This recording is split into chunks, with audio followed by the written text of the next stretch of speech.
You all say hello to I'll look Reverend it up. Williams, I'll look and I'm it going up. to let you go like right now. Good Okay? morning. Oh, my favorite Reverend. Good morning, ladies. Have a great show. Wonderful. Thank Good you all. morning, Reverend. Good morning.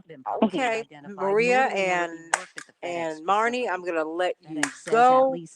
Chaparral is up looking at us, so there we go. Now to Chicago, So, where a police thank you. officer's attorney is reacting. All right. after Pastor body Williams, how cam you video doing? shows the officer shooting and I'm killing a doing well. How are 13-year-old Oh, you? I boy. am doing Reporters well. drop I'm a doing handgun well. and I'm begin doing raising well. his hands less than a Let me second do before the Good. officer opens fire. Okay. The AP's Ed Donahue. An Let me do officer is that. heard I'm yelling, sorry. I'm just "Drop trying to it," get at the Adam last of Toledo these before he pieces was shot. together. A still frame taken from the jumpy nighttime footage appears to show Okay. Toledo Got wasn't holding this. anything and had his hands up or All right. partially up. Wake up Family's overnight. attorney, Why? Adina Please, it's not Weiss like I Ortiz, got like 2 says hours it of doesn't sleep. matter if the teenagers But you acquire look up. boredom Mm. following Yeah, untoward look, activity. I'm working on changing that around because that is Before the unsustainable. video was released, Chicago But Mayor you know, Lori it's just Lightfoot choking up I'm at the only times, one on my all for show, calm. really. I'm Ed Donahue. The So officer's you attorney know, because says I the produce it. 13-year-old had a So gun you're in his always right looking at hand the and began news, to you turn know. to face the officer. Then I Right. write a run sheet for the show. Then you know, 10 because I have to put senators the are asking numbers and I President put Biden links to to relax articles and all intellectual of that property rules for on my now, run sheet, so Mm-hmm. coronavirus vaccines can be just to keep a manufactured by record. nations that are struggling to inoculate their Right. populations. Nations like India and South So let me Africa. do this. Pharmaceutical companies oppose this. They worry it would set Okay. dangerous precedent in allowing scientists around the world to copy American Okay. research. This is Okay, AP so I got News. this. Live gunman.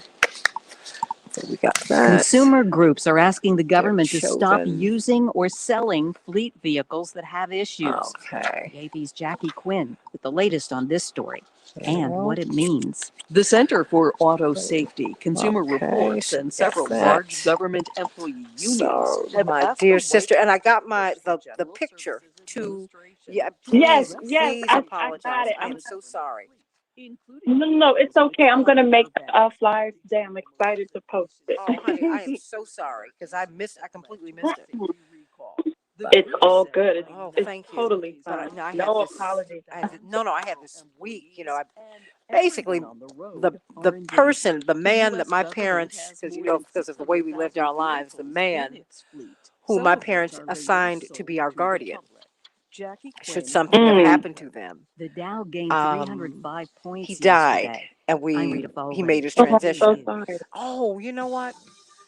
This is 8:20 a.m. We had a great life with Uncle Saint. And streaming Mm. We had a great life with him. We had a great life with him. Where facts matter. And while I miss him, he's more alive than ever before because I'm thinking about Right. everything that he ever said to me. Right. Mm-hmm. So it's all of that. So yeah. So it's that. It's that. It's that. So it's that. So that really took up the lion's share of my week. You know. Mm-hmm. And so okay, so I got that on this and whew. All right, honey. You know, I'm pulling all these in the last minute. You know, you're pulling all this little stuff together. Yeah. There was a little stuff. Do you know they have pulled together an embryo that's part monkey, part man. Oh God, no. Mm-mm. You know what? I'm like, you all are sick and crazy. Really. The media's all over this Really. cancel culture thing. You but have how not are they figured out missing the enough real to do. cancel culture You that's can't figure out how to take actually care of happening right in human front of our beings, and face. now you're gonna The mess with Republicans God's just spent plan the like last this. month trying to Okay, cancel keep any on. support to Mm-hmm. Americans who have Be lost my their jobs guest. because of the way that Trump handled the COVID crisis. The Republicans have been trying Yeah. to cancel I don't even stimulus want to money or see it anything because to I the don't even American want to see people. what that is going to look like. That is so Weekdays 11 often a.m. crazy to 2 and p.m. sick. on WCPG 820, where But you know, facts matter. these folks Hi, love everyone. animals It's more than they love 2:19. people. So Remember me? what am I I'm talking Thank about? you, dark. Martha. It's You know, dry. 1 minute. got the queen kissing her So I made corgis. a visit to Bless Total her heart. Dentistry in Dr. I'm Pellet. like, She okay, told me I love my dogs, but this is experiencing nuts, It was y'all. a common thing dentists Y'all have see not figured now. out how to She treat explained people. that dry mouth Lorraine, how causes you doing, visceral levels sweetie? to rise, All which causes right. my gums to You know, we're gonna swell, get blessed bleed, and by yes, Pastor Williams cavities this to morning. You return. know, we all She love that. suggested compromises. Increase my water, And wash my mask, watch my diet, And let me see. Linear Bob, how you doing out there in California? Vanderlei, how you doing, sweetie, down there in Brazil? Brian, Raphael, 30. Francis, Carol, out in LA. Samantha, Carl Brown, how you doing? Best blessings and love to everybody. Michael, you see Michael and one of my first morning stars, 15. Willie Holly. Love you all. We're going to come right on up. We got a lot to talk about today, so stay right 10. here. And Paul, Yes. when they announce my name, that's when you pot it down, okay? Okay. Because I'm talking over myself. Thank you.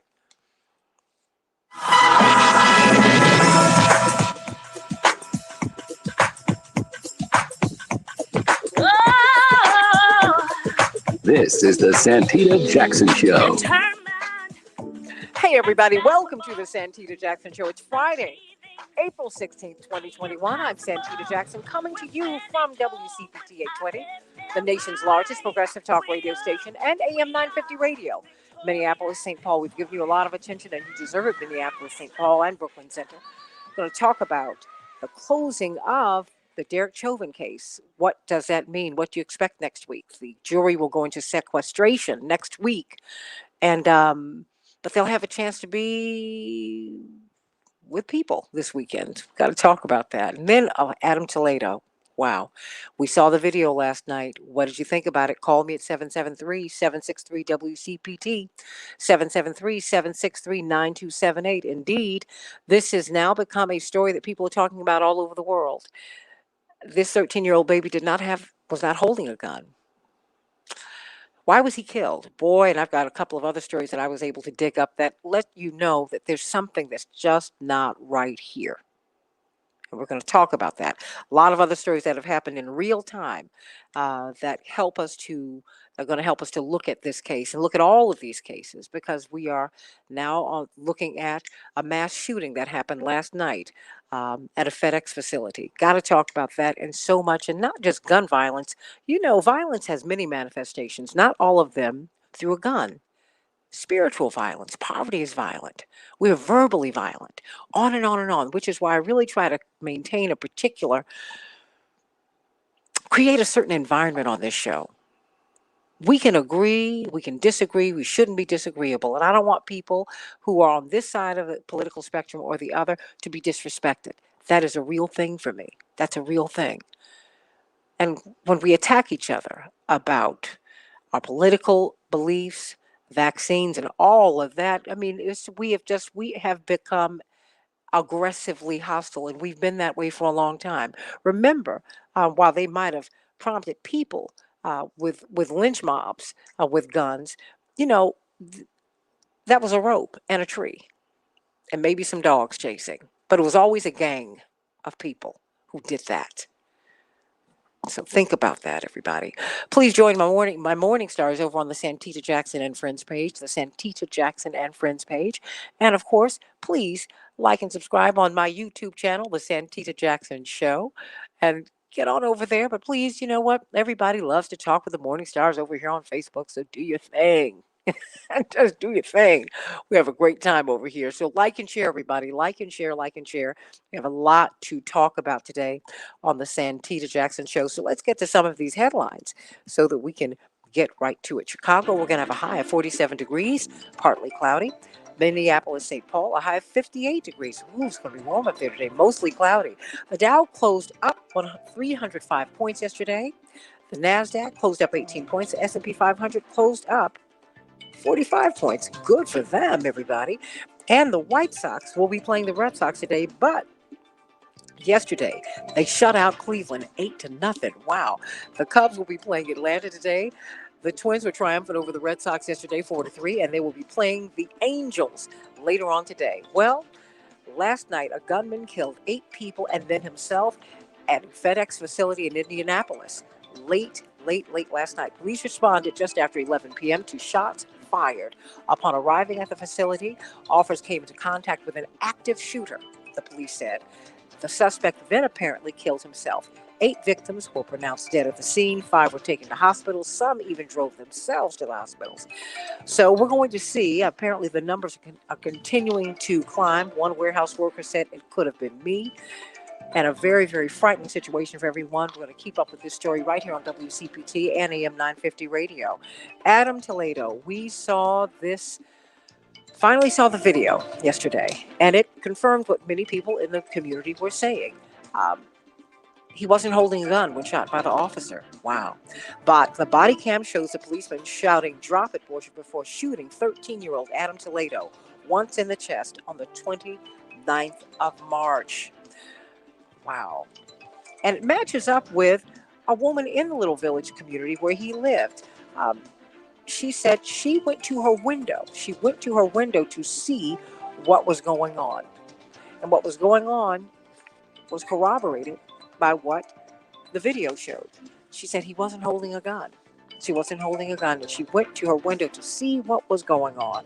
So we're going to talk about that at the bottom of the hour. I want to know what your reaction is to the killing of this child, 13 years of age. 13 years of age. Let's talk about it on the Santita Jackson Show.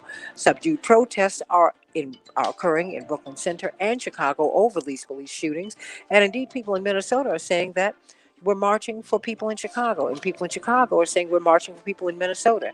And we're going to see, I am sure, many, many different kinds of protests, demonstrations, shall I say, demonstrations break out all over the country, although they're trying to outlaw that in Florida, everybody. That's right. There's a bill. Florida has passed an anti-riot bill, as civil rights groups warn that it will stifle dissent.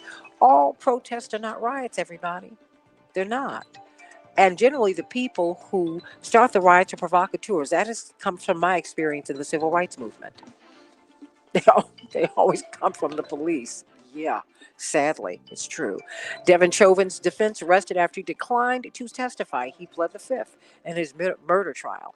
They will go into deliberations, the jury, next week on Monday. The defense rested his case after he told the judge that he would invoke his constitutional right against self-incrimination, everybody. And that's why he did not testify in his own defense. What do you think he would have said? It was a dramatic, dramatic moment. First time we heard his voice. But let me tell you something that happened. In a news release on Wednesday, in Hutchinson, Minnesota. Now, this is something that you need to understand. There was a man who got into a dispute at a Menards, 61 years of age, white man, Hutchinson, Minnesota. He was arrested after he allegedly assaulted an employee at Menards in McLeod County during a dispute over wearing a mask when he attacked the police. Now, get this, everybody. It turns out that the man assaulted the employee with a piece of lumber after being asked to wear a mask to reduce the spread of COVID required in such settings. The man left the store. He was soon spotted by a police officer in the parking lot of a nearby Walmart. When the officer tried to stop his vehicle, the man led him in what has been described as a slow speed pursuit.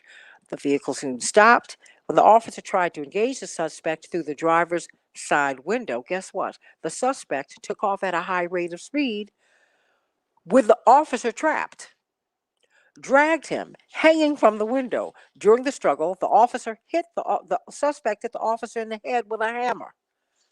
The officer is hospitalized in stable condition. Now, this is just a few days after they've killed Dante, right, in Minnesota. Okay, and this man is still alive. He was not tased, none of that. Think of that, everybody. In the meantime, it turns out, you remember Kyle Rittenhouse, who was part of the contingent who came up to Minnesota. His mother drove him to the protest, and he is alleged to have killed a couple of people. Well, it turns out he is about to go on trial, and U.S. police and public officials have donated, according to records, they have donated to a crowdfunding website, a Christian crowdfunding website. Can you believe that? Yeah, think about that, everybody. There's a lot of stuff going on. We're going to be talking to Dr. Deborah Verholden in a few minutes about why you should not skip your second vaccine. And we find out this very, very interesting news. 97% of the Earth's land is no longer ecologically intact. Indeed, financier and activist Ben Goldsmith said conservation is simply not enough anymore. We need restoration. Pastor Tisha Williams, give us some good News. The pastor of the First Baptist I'm Church gonna of Bridgehampton, New York. You got to talk to me. Right now. I'm gonna try to today, Santita. With all we have going on in the world, I'm gonna try to. Good morning, everybody. God bless Have you ever asked God, what are you waiting for? God, what is taking so long? Have you ever been frustrated with having to wait on God? I'm reminded today of the prophet Habakkuk. Habakkuk is a prophet with a complaint to God. And I feel a little like Habakkuk today. He's agonizing over the immorality, inequities, and inequalities rampant in the society of his day. And he says this, how long, O Lord, must I wait for help, but you do not listen? In short, he was saying, look at the government. Look at the state of our people. You are God. Surely you see this. When are you going to do something? Answer me. I feel, Santita, like Habakkuk today. I'm agonized by the immorality in society today, this police brutality. I'm agonized by the inequalities of society today. Women still only make 80.5 cents for every dollar earned by men. I'm agonized by the inequalities in society today. 12.3% of the population, or 1 in 8 Americans, still live in poverty. I'm agonized by the injustice of society today. When we look at all of this brutality, our children being killed, and when a wall receives more justice than a Black woman, say her name, Breonna Taylor, I'm agonized by the inhumanity of society today. And I want to shout to God, look at the government, look at the state of our people. You are God. Surely you see this. When are you going to do something? Maybe your situation is a little more different. I'll make it personal. Maybe you're not waiting on the world to change, but maybe just your situation to change. You're waiting for your job to change, waiting for your spouse to change. You're waiting for your children to change, or waiting for your health to change. Are you waiting for your money to change? From change to dollars? Are you just waiting today for your change to come? What do you do when you've come to a place of frustration and waiting on God? Well, using Habakkuk as our example today, the first thing you have to do is stand. Yeah, stand. He said, I'm going to stand at my watch post and station myself on the rampart. I'm going to keep watch to see what he will say to me and what he will answer concerning my complaint. We stand for very specific reasons. We stand in reverence in response to God's presence.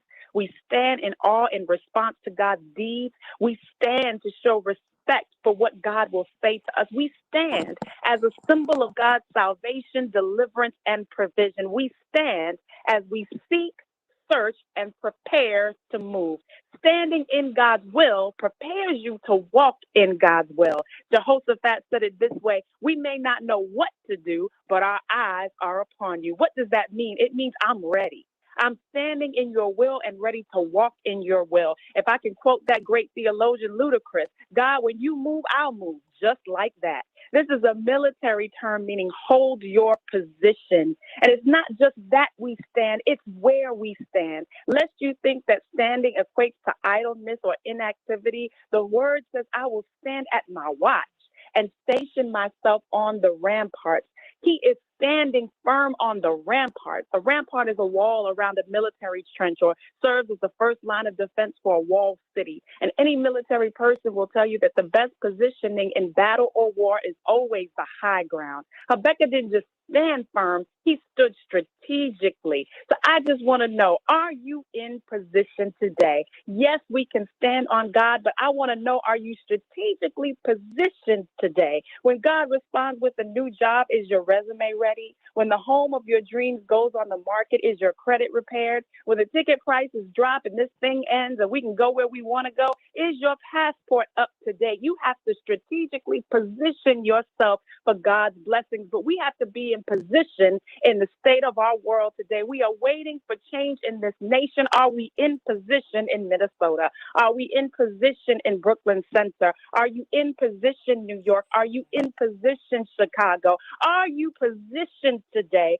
for a breakthrough? Are you positioned to be the hands and legs of God right here on this earth? Are you standing on the promises, plan, and provision of God? Are you positioned for God, or are you positioned under the enemy's feet? That's what I have to say today, that most blessings and breakthroughs and the change that needs to happen are not taught or done by simply standing still, but when we are in position.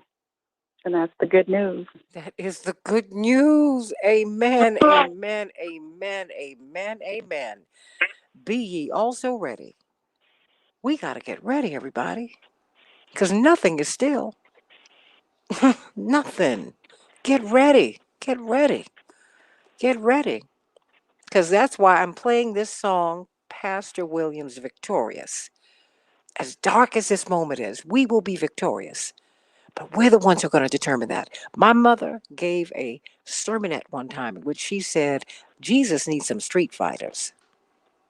How about that? Come on here. Come on. That's Take right. that and do something. Just let's do something. And whatever your faith commitment is, you know how I am. I mean, Jewish people, my brothers and sisters of the Islamic faith who are celebrating Ramadan, moving into Eid, everybody, atheists, agnostics, you're all my brothers and sisters. We're all children of the same God. That's my faith commitment. But we have got to work this out. And we are the ones who have to do some. We've got a lot of work we all need to do. Let's get to it. Get to it. Oh, Pastor, thank you so much for that. Right. I see you, sis. Now, next week, before I bring on attorney, Reverend, she has a ministerial zeal, Dr. Deborah Fur Holden. You and I are going to be doing something special last week. I'm so honored that you asked me. What's going We on? are. Yes. I'm so excited. So I am doing a special empowerment, HER, series for women, a webinar series. For more information, you can go to my website, who'sthatladymen.com. And the second part of our webinar series, we're doing a webinar on why is your butt so big?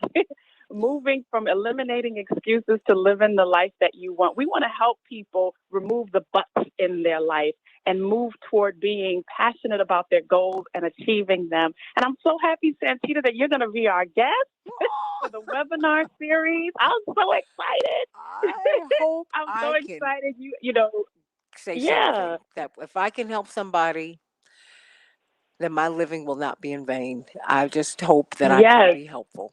I'm so honored. you will be. So you guys should join us on Thursday, the 22nd at 7 p.m. Eastern Standard Time. And again, you can go right to my website, who'sthatladymen.com, for the Empowerment series, the webinar series.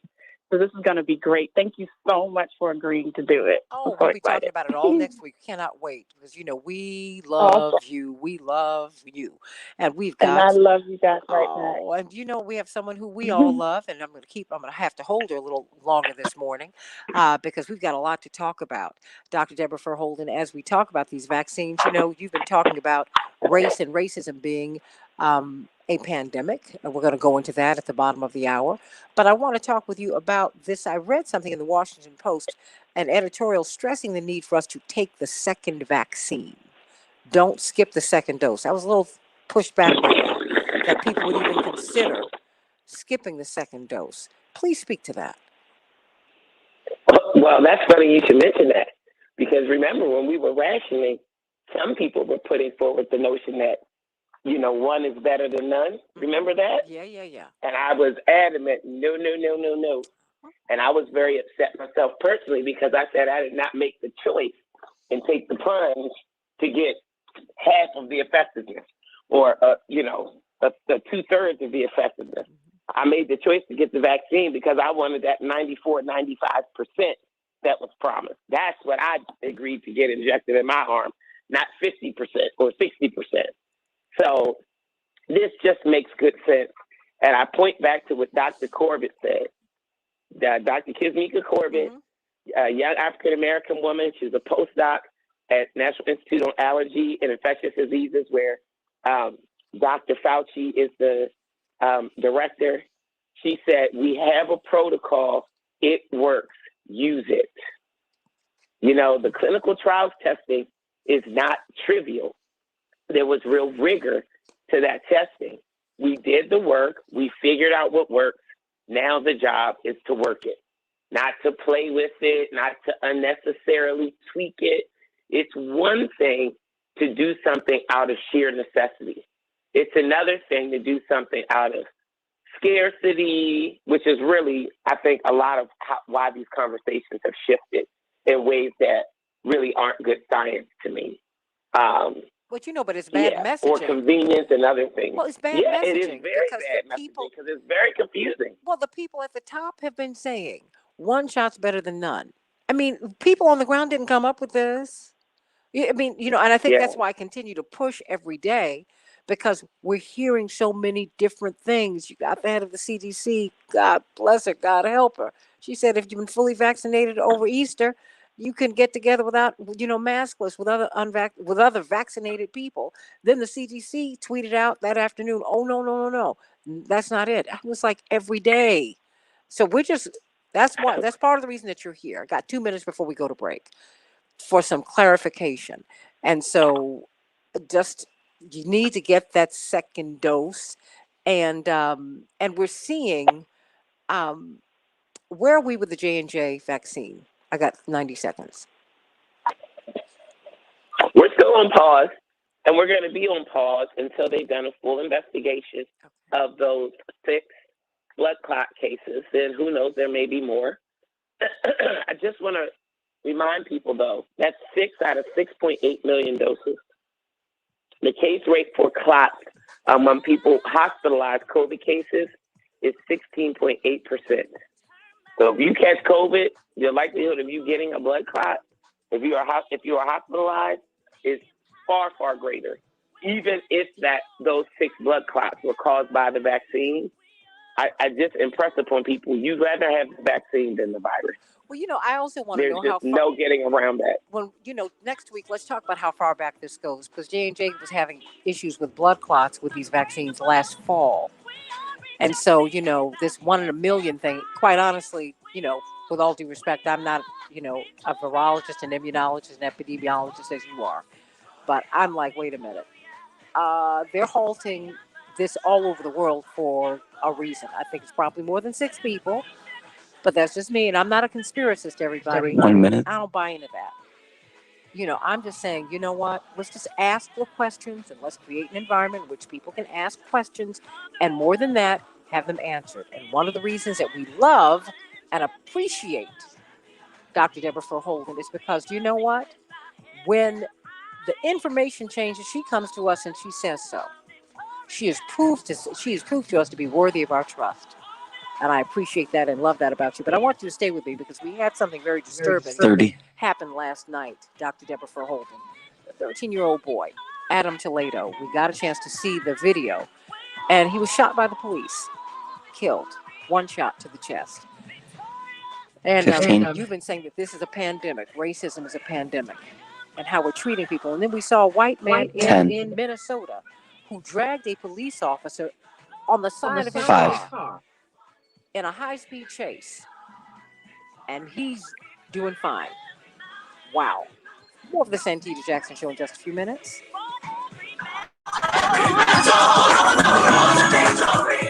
Did you hear what I said, Dr. Deborah Holden? My children and I were talking about this yesterday. Did you see that he dragged this man on a high-speed chase? Wait a minute. The police officer went to the car and was talking to the man in the car. The man rolls up the window and he then goes on a high-speed chase, dragging the police officer who's stuck in the window. Do you hear me? I mean, that's nothing. There are people, the young man who shot up that movie theater in Colorado, opened fire, multiple assault rifles, killed dozens of people. And just the kid said, "Did you know they took that man to Burger King on the way to the police station because he was hungry?" I said, "What?" Dylan Roof. I said, "Are you kidding? I didn't know that." No. Hold on, because the police. It turns out Kyle Rittenhouse, the young man who shot and killed the 2 demonstrators last year up in Minnesota, just after the killing of George Floyd, whose mother drove him to the protest. The teenager. Well, guess what? Yeah. There was a data breach that revealed that the U.S. police and public officials have donated to his crowdfund campaign. Wow. Girl, Yeah. you can't make this We stuff have up. Attorney Connolly. Oh. So, of course, you gotta comment on this because this is a problem. But Attorney Connolly, how you doing? I am okay, Miss Santita. How is everyone this morning? Oh, look, we're doing fine. We're gonna go lead with you, but this is a very disturbing case. But it's Yes, it it's not new. It's not new. But we've got Dr. Walks coming up shortly, because Okay. when I was talking with him, we were going to be talking about the Black Health, um, Black Mhm. Health. Goodness gracious. We have Dr. Walks. Yeah, but I said, I need a psychiatrist on with us this morning because this is a problem. 'Cause Yeah, we're watching a lot of it is people get Black killed. maternal health week, right? Yeah, well, Yeah, we're watching a yeah. lot of people get killed on video. We're watching a lot of snuff films. And just because you stop the video just before we know this boy's about to get killed doesn't mean I don't know he's about to get killed. Yeah. I'm sorry. This Dr. Walks, how are you? I'm doing well. How are you? I am. Oh, it's a lot. Mm. I've got I've got Dr. Ivan Walks. He's a former DC public health commissioner, and he's a psychiatrist. So watch what you say, girl. And of course, I've got Dr. Deb with us. I have fun with that. Of course. Oh my goodness! My Uncle Saint, who we just buried day before yesterday. 1 minute. And he traveled with my father for more than 2 decades, but he was with us 50 years. And bless his heart, Uncle Saint was a curmudgeon, to put it very nicely. And so he'd sit on the plane and someone would try to chat him up and he'd look at them and they'd ask, well, what do you do? He'd say, I'm a psychiatrist. And he said it would shut everybody up. He said, then I got sleep. So there you go. Oh, I was like, oh my gosh, I can't believe he's 30. doing this. So, oh boy, let's get right to this, everybody. Wow. Oh boy. Mm.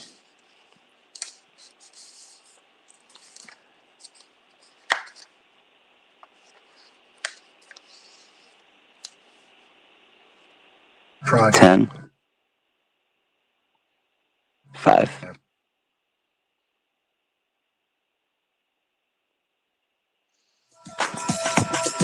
Hey everybody, welcome back to the Santita Jackson Show.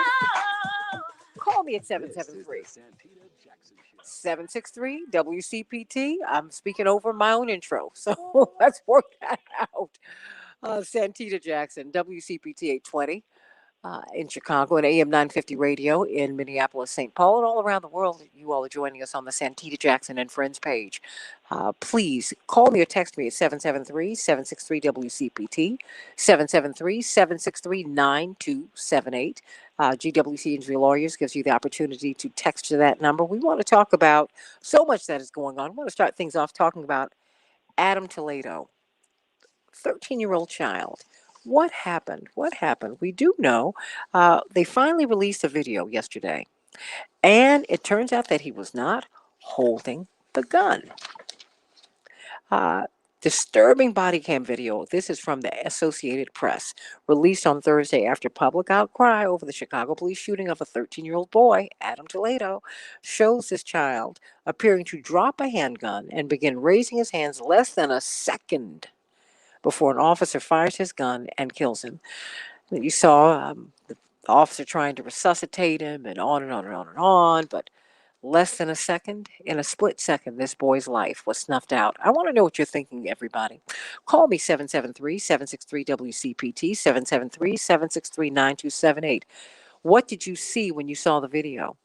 How do you feel about it? I'm going to talk to retired Captain Sonja Wiggins Pruitt from the National Black Police Association at the top of the hour. But I want to talk with you right now. And of course, someone who's been working in the Little Village community and for quite some time. Okay, attorney, Aaron Connolly, talk to me. What did you see? What Were you expecting to see this? Were you expecting to see this boy without a gun in his hands when he was killed? Good morning, Santita. Good morning to your guests and your listeners, your morning stars who are listening this morning. It's a really, really solemn and sad day here in Chicago. I know this is not the first time we've seen a video like this. Many families are still recovering from the Laquan McDonald shooting, death, and subsequent trials and tribulations that have come from that incident years ago. But this was a young boy, and to watch this, I debated with myself whether I needed to watch it. And I think that's something, if you haven't seen it, really ask yourself what your motivation is for watching it. I did because I knew we were talking about it today and wanted to have the full perspective. But very clearly, this was a young boy. You see how tiny his body was. You see, you can feel the fear. And it's devastating to see the life go out of his body in that split second, as you said, to not have a weapon in his hand, to see life go out of him like that, and understand that a very quick, different decision would let this boy still be here, right? And then we would be able to argue the facts. When was he holding a gun? Why was he out late? All of these little pieces that don't really matter when it's your child or your friend or your student that you find out was killed by the police. And the rhetoric that we saw come out of the Chicago Police Department, as it usually does in incidents like these, was worse, right? There's prosecutors claiming he absolutely was holding the gun when he was shot, which we see, technically he was not. We see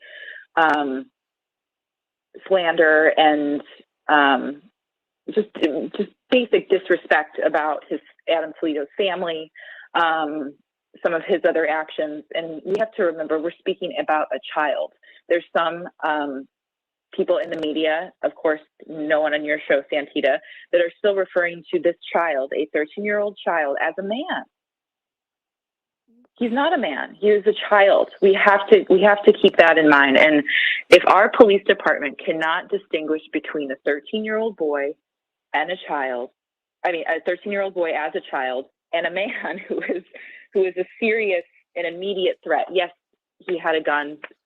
He was running with a gun in an alley. There are different decisions we can make than shooting and killing this poor boy. There are different decisions that we can make in a traffic stop than shooting and killing a man or a child.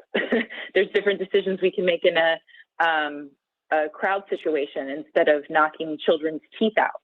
But our police department is trained to do whatever the heck they want and to ask questions later to try and get out of any accountability.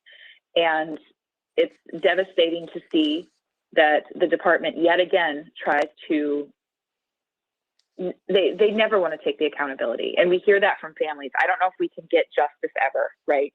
We saw Dante Wright's family discuss this yesterday or the day before, that justice might not be possible, but accountability certainly is.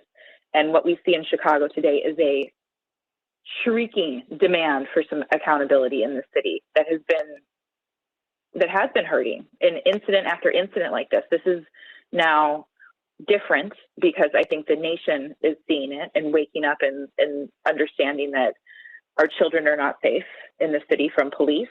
But I hope that this collective cry from folks that I don't normally see react to shootings on the South and West Side, for example, that take it as normal. People are responding to this in a different way. So I would like to hear what our citizens and organizers who are in the ground every day. I am in certain neighborhoods. I am not in little village neighborhood as much as I should be organizing. What do those neighborhoods need? What are we hearing from the people that deserve the protection of the police instead of their brutality? And so they don't have to live in fear of more, frankly, murders by the badge. I want you all to call me at 773-763-WCPT, 773-763-9278. Let's talk about it. Joyce, I'd love for you to call in because I'd love for you to talk through your question. I really, because I hear you. Because Joyce she wants to know why he was out so late, so early in the morning. I hear you. But there was a 61-year-old man in Minnesota who went to a Menards. This was just yesterday. And he went into the Menards, as I read the story to you, and he refused to wear the mask, and he hit the Menards employee with lumber. He got out to the car. The police approached him at the Walmart, and not too far away. And the policeman went into his window. Attorney Aaron Connolly, Dr. Ivan Walks, Dr. Deborah Holden. And as he went into his window, they didn't do that to Philando Castile. Okay? Let's just keep on going with this. This man rolled up the window, pulled out his hammer, and went on a high-speed chase, dragging the police officer. Now, he wasn't tased. No one shot out his tires. This is crazy. This is absolutely crazy. The police officer's in the hospital, stable condition, and this man is still alive. And Dante Wright is dead. Help me, y'all. Dr. Walks, how is it that a 13-year-old brown boy is a man? I mean, this happens every single day. Santita, this is where we live, and I think I want to get to the part about what we do, but I want to make sure that it's clear that I understand that. And somebody put this in an article I read. I thought it was just perfect. Where as a black person, you can be killed because you break these rules. No hands in your pockets, no playing music, no sudden movements, no driving your car, no walking at night, no walking in the day, no turning into this street, no entering this building, no standing your ground, no standing here, no standing there, no talking back, no playing with toy guns, no living while black. It summarizes for me the challenge of being black in America, because we think we can do the normal stuff and we can't. And just in case somebody believes, well, Dr. Walks, you don't understand. I've been ordered out of my car and handcuffed and sat on the sidewalk by the police. It's happened. All of us have our story. You don't have to be a doctor or a lawyer. And by the way, don't think that excuses you from those rules I just read. What's at the heart of it? We're not valued the same. There used to be the law where we, 3/5 of a person and 1 drop of black blood, and those laws may be gone, but the perceptions of us are still the same. We are seen as less than human, and we are seen as dangerous. And so it's okay to protect yourself from us differently than you protect yourself from other threats. Well, that's just the evidence shows that. Well, no, let me then ask you this. Does that then explain why a Dante Wright would run into the car? I mean, just the fear. Does that not explain George Floyd? Look, I don't want to die here today. I mean, does that kind of explain something here? Does it excuse any of that? Absolutely not. Does it help us understand the reality of where we are? Yes, I think it does. I think the evidence is clear that we're not seen the same. And it's not just one study. It's on and on and on. Every time the question is asked, whether it can be, the question is asked of medical students and bias comes out. The question is asked of doctors and bias comes out. It's asked of everyone. It's asked of medical examiners and bias comes out. So I think we have to accept that that's where we live. Now, how do we tolerate that? Jamie Foxx has a new show. Love Jamie Foxx, The Decades, right? Mm-hmm. And the first episode of his new show is called, I think the title is Black People Don't Go to Therapy, or Black People Don't Get Therapy. I think that's the actual title of the episode. Season 1, episode 1. I'm like, come on, Jamie. Because I talk to Black people who say, we don't go to therapy. I had a Black pastor, fire and brimstone guy, who came to see me distressed because he was coming to see a psychiatrist. And you know what he told me? I tell everybody this. He said, God doesn't waste anything. So if there are psychiatrists, there must be a use for you. I'm like, praise the Lord, Pastor, I'll take it. If that's what it takes for you to get some additional help, in addition to the prayer, in addition to the support from your congregation, because God doesn't want us to not get help that he puts in the world. So let me get to the answer to the question. What do? I think that we cry with each other. I think that we, as the attorney just said, and God bless you, my sister, we have to decide how much of this we can tolerate, because we can tolerate different amounts of seeing us getting abused, misused, and murdered on the street, no matter who we are, no matter what we say. That brother with his uniform on, you're going to ride the lightning, son. I mean, come on.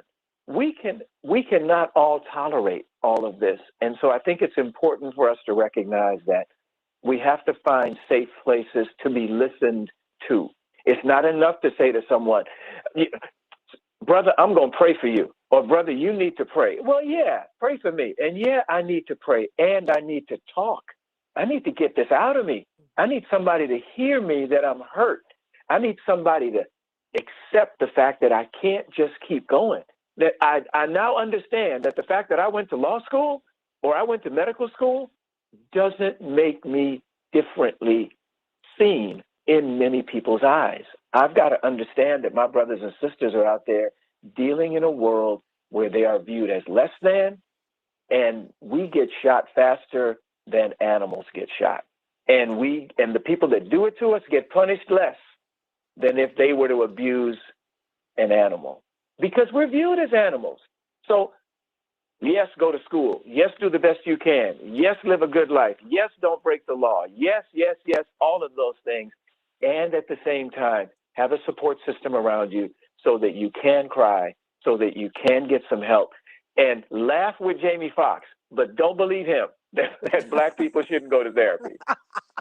You know what, Dr. Deb, before I go to some of these callers, your reaction to this, because as you look at group health, I mean, you look at really at public health, that's what you do. This boy was shot, but his whole community took a hit. There's a woman in his community, Aaron, who said she witnessed a fatal shooting. She heard something going on outside of her apartment, living room window, and she went to look. And she didn't want to see the video, Dr. Deb, because she said it would confirm what I saw. I don't want to live through this again. Dr. Deb, before I go to the callers, your thoughts, because you keep saying that this is a pandemic. Racism is a pandemic.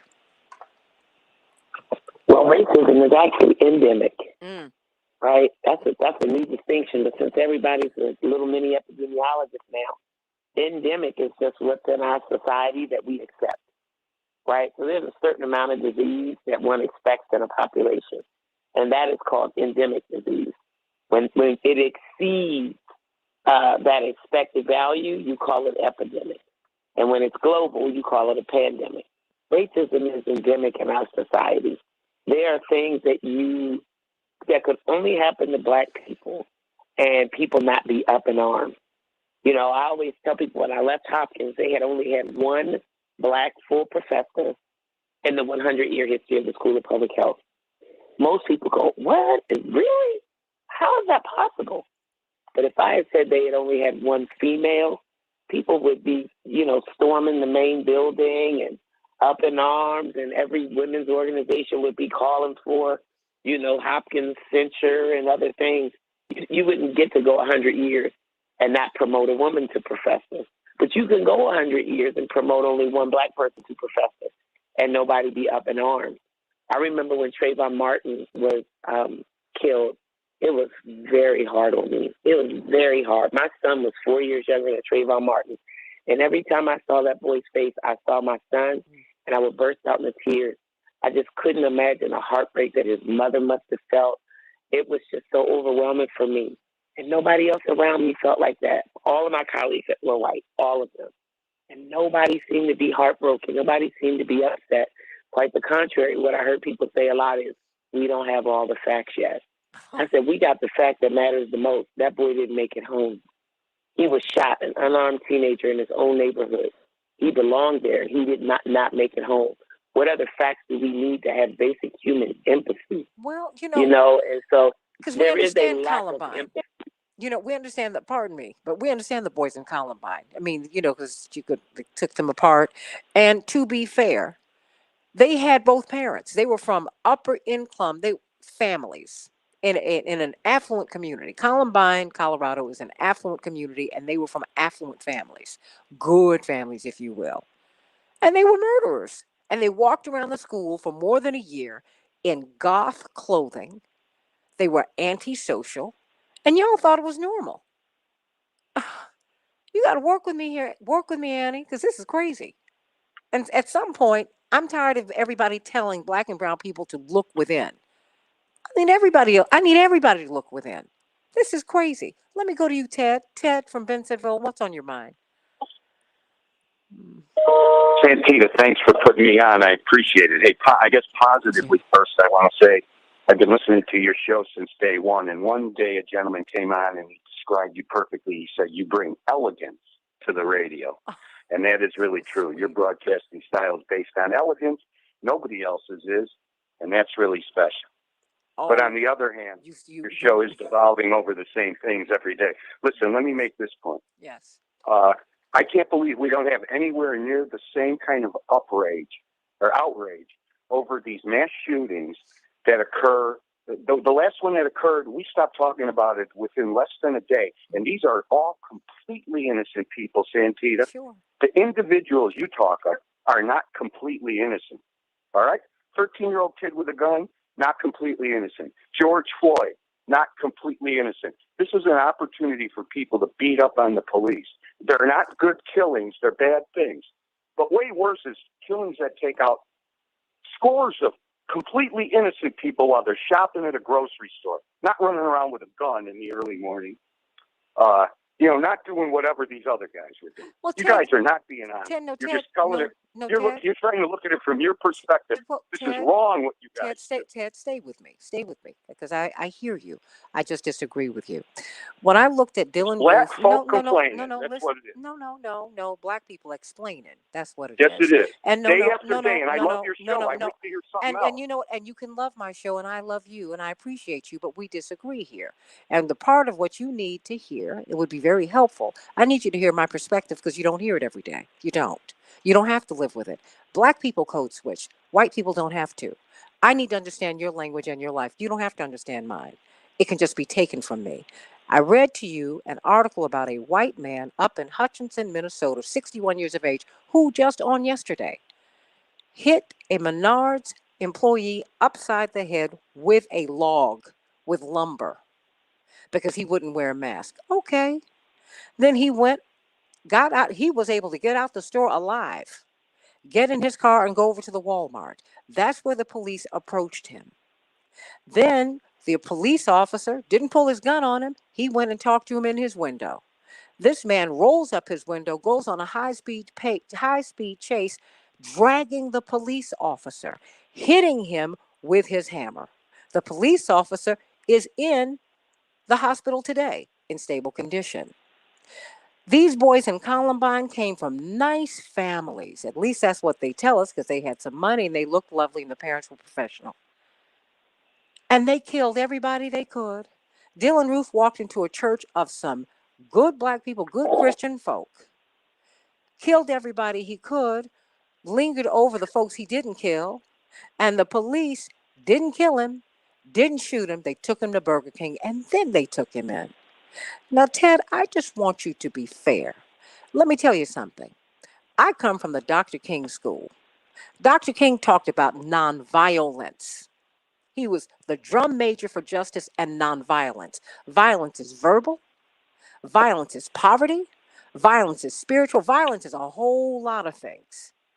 Now, if you can take Dylan Roof in after he has killed a whole lot of people in a church service, and he's alive, and you can't figure out something to do with this boy, why did you have to shoot him in the chest? Why not in the hands? That would have disabled him. It's not just gun violence. We are violent. This boy should not be dead today. We don't do drug busts on college campuses. We do them in the communities, in brown and black communities. No, Ted, you and I just respectfully Disagree. I have a problem with these mass shootings. Absolutely. And I have a problem with these individual shootings. It's a macro and micro problem. Period. One person, 10 Santita, people, 100 people. It's all wrong. Killing this boy. Santita, Killing this boy is wrong. Yes, Dr. Walks. let me take one of the things I think is really important that Ted just said. Ted pointed out that folks are, quote, not completely innocent, and then pivoted to the mass shootings where people are completely innocent. And I think it's important for us to recognize that statement, because when folks say people are not completely innocent, it is somehow used to justify that it's different when they're killed. Well, we have laws, and the laws, even use of force laws. The police have use of force laws. So because someone is not completely innocent doesn't mean they can be killed. If someone is not completely innocent, it means that they should be dealt with according to the law. Don't let me pretend to be an attorney, but the psychology of this is huge. The mental health implications are huge when someone can believe that because I'm not completely innocent and they don't value my life the same way they value someone else's life, which is your point, Santita, that now it's different when I'm killed. No, it's not different. I can be almost totally not innocent, not completely innocent, and my life still has value, and it's still worth talking about the fact that somebody killed me. I don't have to be completely innocent for my life to have value. So my response to Ted would be, Ted, like Santita, I love you and I value your opinion and I value your perspective. And it's important for us to hear it, that everyone doesn't agree with us, but I don't have to be completely innocent for me to make it home without being dead. They didn't even give this white man who clobbered the Menards employee with a log and hit the police officer upside his head with a hammer. They didn't even identify him because they're going to let him just go on and fade off into the distance. Innocent? What are you talking about? Nobody in the world is completely innocent of anything. But the fact is, we value some lives above others. And shame on us. America is violent. We are violent. And not just with guns, as we talk to each other, as we view each other. When are we going to grow up in our politics and as human beings and value everybody? Everybody has value. I hear you. People want to know where his father was in the middle of the night, why he was out in the middle of the night. I get all that. I get it. I want to know why he was shot in the chest for all of that. I didn't hear these boys in Columbine put on the rack like that, and they killed everybody they could. I didn't hear that about Dylan Roof. You didn't ask where his daddy was. And his parents popped up. You didn't interview them on TV and ask him, how did you raise this boy to walk into a church and kill people? Nobody asked them. 15. They took him to Burger King. The police did. 10. More of the Santita Jackson show. Just a few minutes.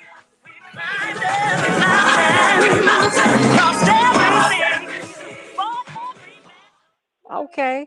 Dr. Walks, thank you so much for that. Dr. Deb and Aaron, I'm going to let you all go.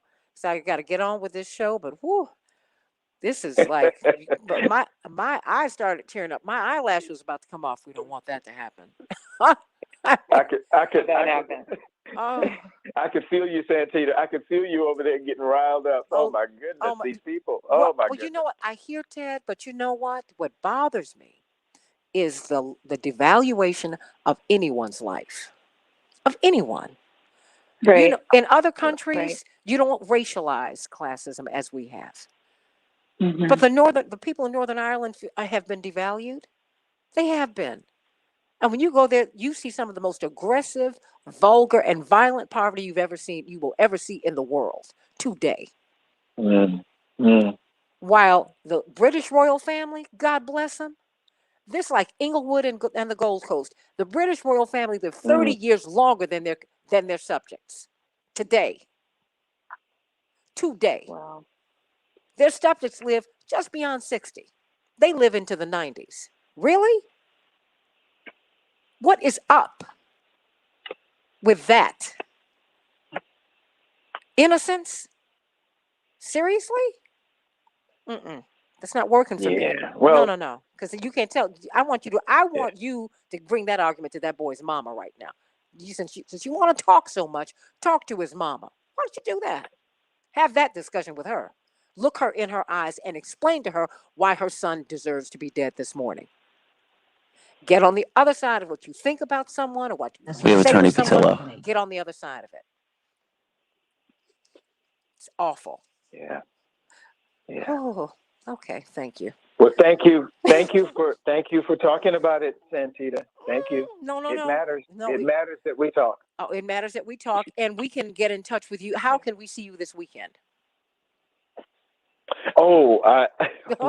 We have everyone has an opportunity on Sunday at 12 o'clock Pacific, 3 o'clock Eastern, Sunday afternoon. We do something called the Black Health Trust. If you go to Black Health Trust, blackhealthtrust.org, you will find physicians and other professional folks from all across the nation who will give you good information about general health, physical health, mental health.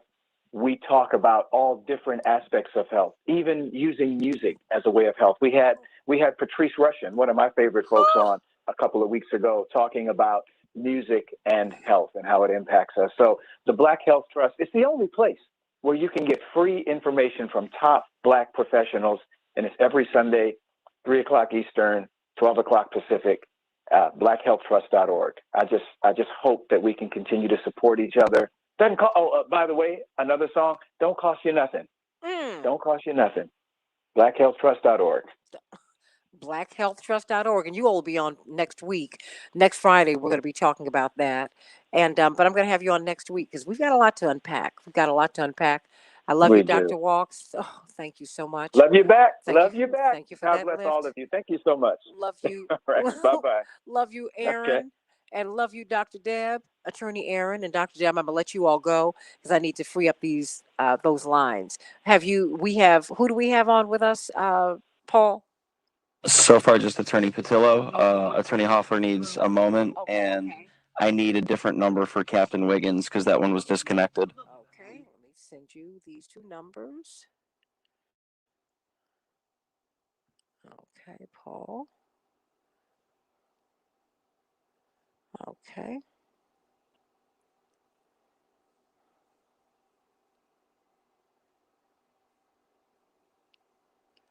Okay. I just texted you her numbers. Okay.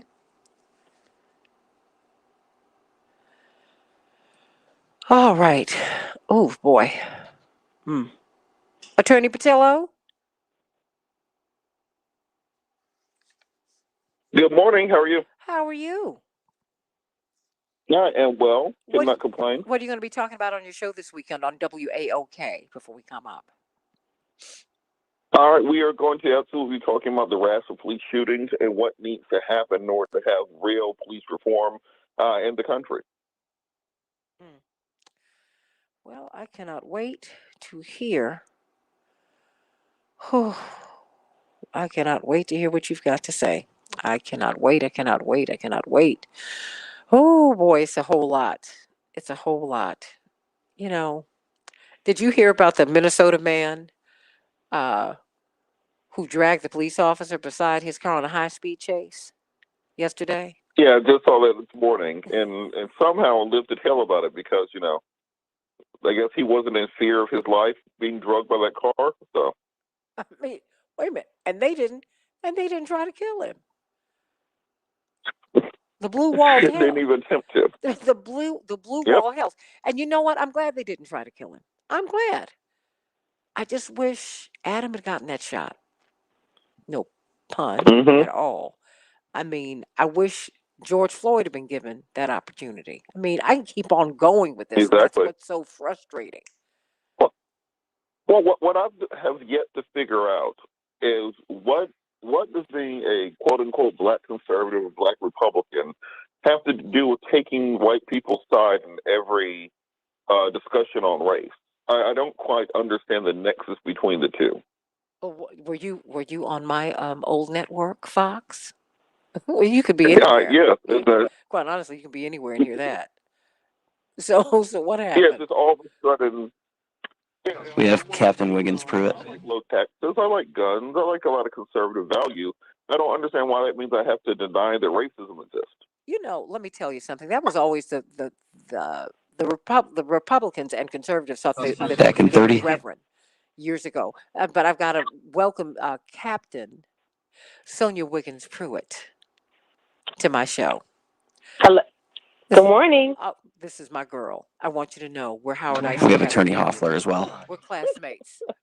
I lived on the first floor of Crandall Hall. She lived on the second floor. Yes. Yes, indeed. And yes, indeed. Hi, Ain't you? You know. Coming back in 10. Come on. And it was the craziest dorm. It was supposed to be the scholarship dorm, everybody. And Dr. Anderson called me to his office, Sonja, and said, "What are you all doing?"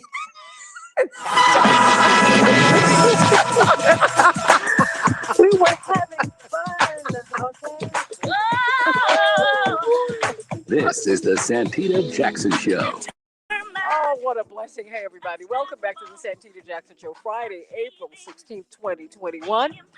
AM 950 Radio, Minneapolis, St. Paul, and WCPT 820 in Chicago. 773-763 WCPT. That is my number. GWC Injury Lawyers gives you the opportunity to text to that number. So let's talk about Adam Toledo.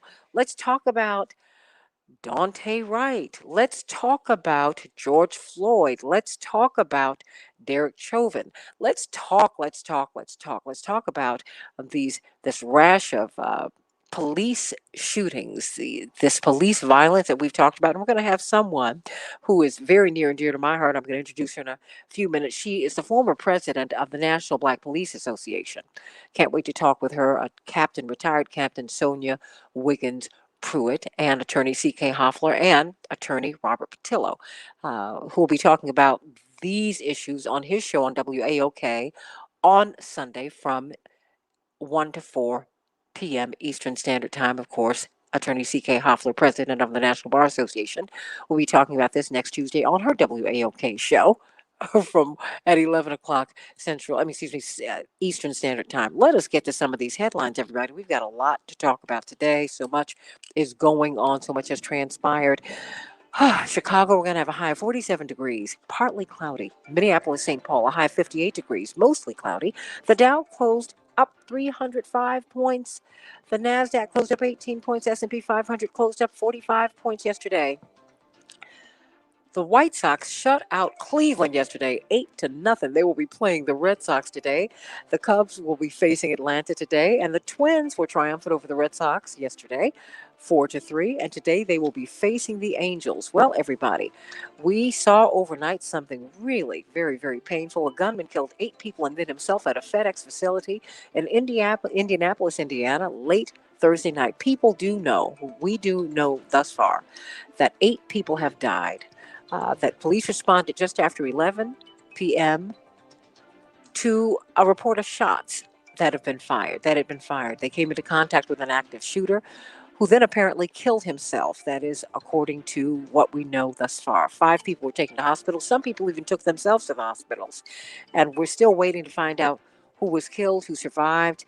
The families are understandably on edge, everybody. It was the 5th mass shooting in the United States in as many weeks, following massacres at 3 spas in metro Atlanta, a supermarket in Boulder, Colorado, a Southern California office building, and a private residence in South Carolina. What is going on, everybody? Got to talk about it. I want to hear from you on the Santita Jackson Show. Adam Toledo. Chicago police released the video of this officer shooting this 13-year-old boy, and we found out from the video that this disturbing video showed that he was appearing to drop the gun and began raising his hands less than a second before the officer fired his gun and killed him. Wow. A still frame taken from Officer Eric Stillman's jumpy nighttime body camera footage shows that Adam Toledo wasn't holding anything and had his hands up when Stillman shot him once in the chest at 3 a.m. on March 29th. And the officer appeared to be traumatized by what happened. But wow, we're all traumatized by this, and we want to talk about what happened to that 13-year-old boy. But still taking your questions about that as we talk about, just remember, as this boy was killed, There's a white Minnesota man, 61 years of age. According to a news release from yesterday, he was refusing to mask up in the Menards in Hutchinson, Minnesota.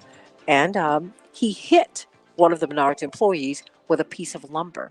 He was able to go to his car, and when he got to the Walmart, the police approached him.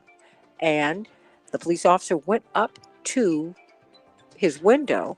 The man rolled up the window and took off on a high-speed chase, dragging the police officer, okay, as he was hitting the police officer with a hammer. Wow, unbelievable. And he has lived to tell the tale, everybody. That's right, the police officer is in stable condition in the hospital. And this assailant is alive, everybody. We've seen subdued protests over the shootings in Brooklyn Center and in Chicago. And everybody, wow. Derek Chauvin's case has rested. The jury will go into, they will be sequestered next week, and we will see what they come up with. Wow. I want to know what you all are thinking. In the meantime, as people are preparing to express dissent all around the country, they better not do it in Florida. They passed an anti-riot bill as civil rights groups warn that it will stifle dissent. All right, everybody, let's get to the Santita Jackson Show. I want to continue to hear from you. Want you to, Roosevelt, if you're still there, I promise you I will get right to you. And everybody else who's calling in, 773-763-WCPT, 773-763 9278. We've got a lot to talk about today. We've been talking about Adam Toledo, and we are looking at this Chauvin case, which has the trial. The defense and the prosecution have rested. So now we're going to go into deliberations. Even though the jury, they are out, they're not sequestered until Monday. That'll be interesting. But they're walking into an environment in which they've had yet another police shooting. Dante Wright was killed by the police. On Sunday. And then we got the video of what happened with Adam Toledo at the end of March. 13-year-old boy killed by the police. A second, literally, after he had maybe dropped a gun. There's so much going on as we're waiting to find out if we will have justice for or just some kind of resolution in the George Floyd trial. Well, I got a wonderful, wonderful group of people together. Of course, we've got the president of the National Bar Association, the largest and oldest black bar association in the world, Attorney C.K. Hoffler, more than 65,000 lawyers. And of course, she has her own show on WAOK, the iconic black talk radio station in Atlanta, Georgia, at 11 o'clock Eastern Standard Time every Tuesday. And every Sunday from 1 to 4 Eastern Standard Time on WAOK, you can hear the Southeastern Regional Director of Rainbow Push, who's been all over television this week. He's been making us so proud. He's been doing such great work. Attorney Robert Patillo from 1 to 4 Eastern Standard Time every Sunday. I'm so proud to introduce this woman to our show and to this audience today. She and I, to fully disclose, we are classmates from Howard University. We lived in the same dorm. I lived on the first floor, she lived on the second floor, and we kind of sort of shared an RA, right? Okay, Lauren was my RA, but we all shared and loved Connie Clay, who ended up being my line sister on my Delta Sigma Theta line the next year. But Captain Sonja Wiggins Pruitt has made us so proud. So proud. And I couldn't believe it when I saw her at Push a little more than a year ago, coming to speak at Push. And I said, now, what is Sonja doing here? She was president of the National Police Association. I said, oh, that's why you're here. This is great. I am so honored to have you here, Captain Sonja Wiggins Pruitt. How are you? Hi, thanks for having me. What a great introduction and bringing back all those memories of youthfulness. Back in the day. And you've gone into law, but you're in law enforcement. Now, I have to tell you, I never would have put you in law enforcement when we met all those years ago. Why did you go into law enforcement? And did you feel a special responsibility as a black person who went into law enforcement? I went into law enforcement because I thought I was going to be a doctor for a hot second. I was like, I'm not going to stay up 24/7. And then I tried research because I'm a science geek and I didn't like the repetitiveness of research. And so I said, well, what can I do where I can be around people and be outside? And that was being the police. My father was a police officer, but it wasn't him who motivated me to head in that direction. And when I became the police, I certainly was not thinking about what I do now, which is stand for social justice, police reform, and all of those things. That was an organic movement after I became a police officer and realized I need to make a choice about who I'm going to be. What do you say? How do you react to these shootings when you look at Dante Wright? I mean, you're a mother. What are we to make of what we saw? I mean, was that what about the taser? Let me just go right to it. The taser and the gun. Help me to understand what happened there. I can't. I cannot fathom. My entire career, I retired in 2020 after 28 years. But for my entire career, I never carried a taser. I was not comfortable carrying a taser. Everybody else had one around me. I'm like, if I need somebody to pull one, there it is. And so from a training aspect and actually carrying one, I can't speak to that. But what I do know is that they are different than a gun. They have a different weight. They have a different color. The handle is bulkier. And officers are trained to carry them. Well, at least in my department, we're trained to carry them on the opposite side of where their gun is. So you would actually have to reach across your body to get to it. I don't know what occurred here. I know people feel that it was an intentional shooting. That's going to be hard to prove in court, of course, the intent. But what I do know is, why would she pull a taser? I mean, why would she pull a gun? But why would she pull a taser under those circumstances? What was the panic that caused her to pull any type of weapon, whether it was a protective instrument such as a taser or whether it was a gun? It does not make any sense. You had several officers and you had a young man who was slightly built. You could not handle him. And then when he jumped in the car, there's a choice right there. And the discretion is, you just get to disengage. Let him, where is he going? He's 20 years old. He's going home or to his friends.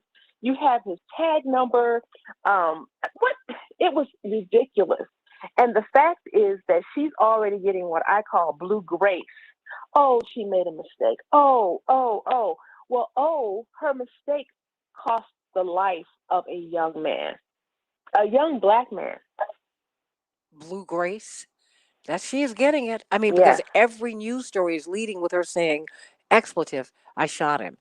I said, wait a minute. And then the blue wall of protection, they have put concrete barriers around her house and a fence. Mm-hmm. Captain Sonja Wiggins Pruitt, help me with that. What is that? It's this. I put blue in front of everything. It's blue hypocrisy, because see, here it is. The police are supposed to exist in order to, and I'm going to use the colloquial. They're here to protect and serve, right? To make it simple. But the reality is, there is a definite disconnect between the police and the community in such a way as this. The police don't realize who they work for. The police work for the people, right? However, the people are not allowed to show fear like a Dante Wright. But the police, when they show fear, what they did was justified because they were in fear. Black people are expected to comply like it's Jim Crow or a police state. Yet the police, they don't have to comply with their training and their policies, right? It's a hypocrisy. They can make a mistake. Oh, I made a mistake that cost someone their life. But when we make a mistake, like any Black person that we can name that has been killed in an interaction with the police, Philando Castile, he didn't really make a mistake. He actually complied. Adam Toledo actually complied. Yet when we make a mistake, it costs us our life. It's as though we are worthless in the eyes of policing, and that is problematic, and it is showing itself over and over more and more recently. What are you seeing with this George Floyd case? I mean, really, it's a Derek Chauvin case, and that was something that Attorney Patillo, from whom you will hear in just a few seconds, couple minutes. What do you make of this case? What did we see? I mean, because it's like his body murdered itself. I mean, I don't understand. I mean, it was his fault. It was his fault. I mean, really, I'm just a layperson here. Oh my God, you hit it on the head. I have to tell you, I was having great difficulty whenever the defense attorney, Mr. Nelson, stood up. I was like, okay, here we go. I mean, you had all kinds of it. Those were excuses. Oh, George Floyd was a big burly black man who took drugs. Oh, he sucked down some carbon monoxide, according to the expert witness, from a car. Okay. Oh, he it is laughable. It's sad, but it's laughable. How about the distracting crowd? Oh, the crowd was distracting Derek Chauvin and his crew. You had several police officers. Nobody called for backup. Chauvin was comfortably on the neck of George Floyd with his hands in his pocket and a look of total disdain on his face. He even to the point of, I think he kind of enjoyed it. So I don't know what to make of this trial. I'm disgusted by the defense. His job is to make sure that there's due process. But Jesus, really? The man killed himself? That's pretty much what he's saying. This is all his fault. And Chauvin wasn't even there. I don't even know what y'all talking about. That's what it sounds like to me. I don't know what he was just happened to be around. It's disgusting to me. And I am afraid that all they need is a little nugget of reasonable doubt. What do you expect? I don't even want to imagine. What is a reasonable doubt? That could happen. They just need one juror. Just one who has an affinity for the blue line and gives all the benefit of the doubt to police officers. Oh, their job is so hard. Oh, they're being picked upon by the media. That's all you need. Wow. What did you hear, Robert Patillo? Captain Sonja Wiggins Pruitt. She is the past national president of the National Black Police Association. Well, on that same note, my oldest sister served about 23 years on the Charlotte-Mecklenburg Police Department. So that's why I usually ask whenever one of these police shooting cases shows up.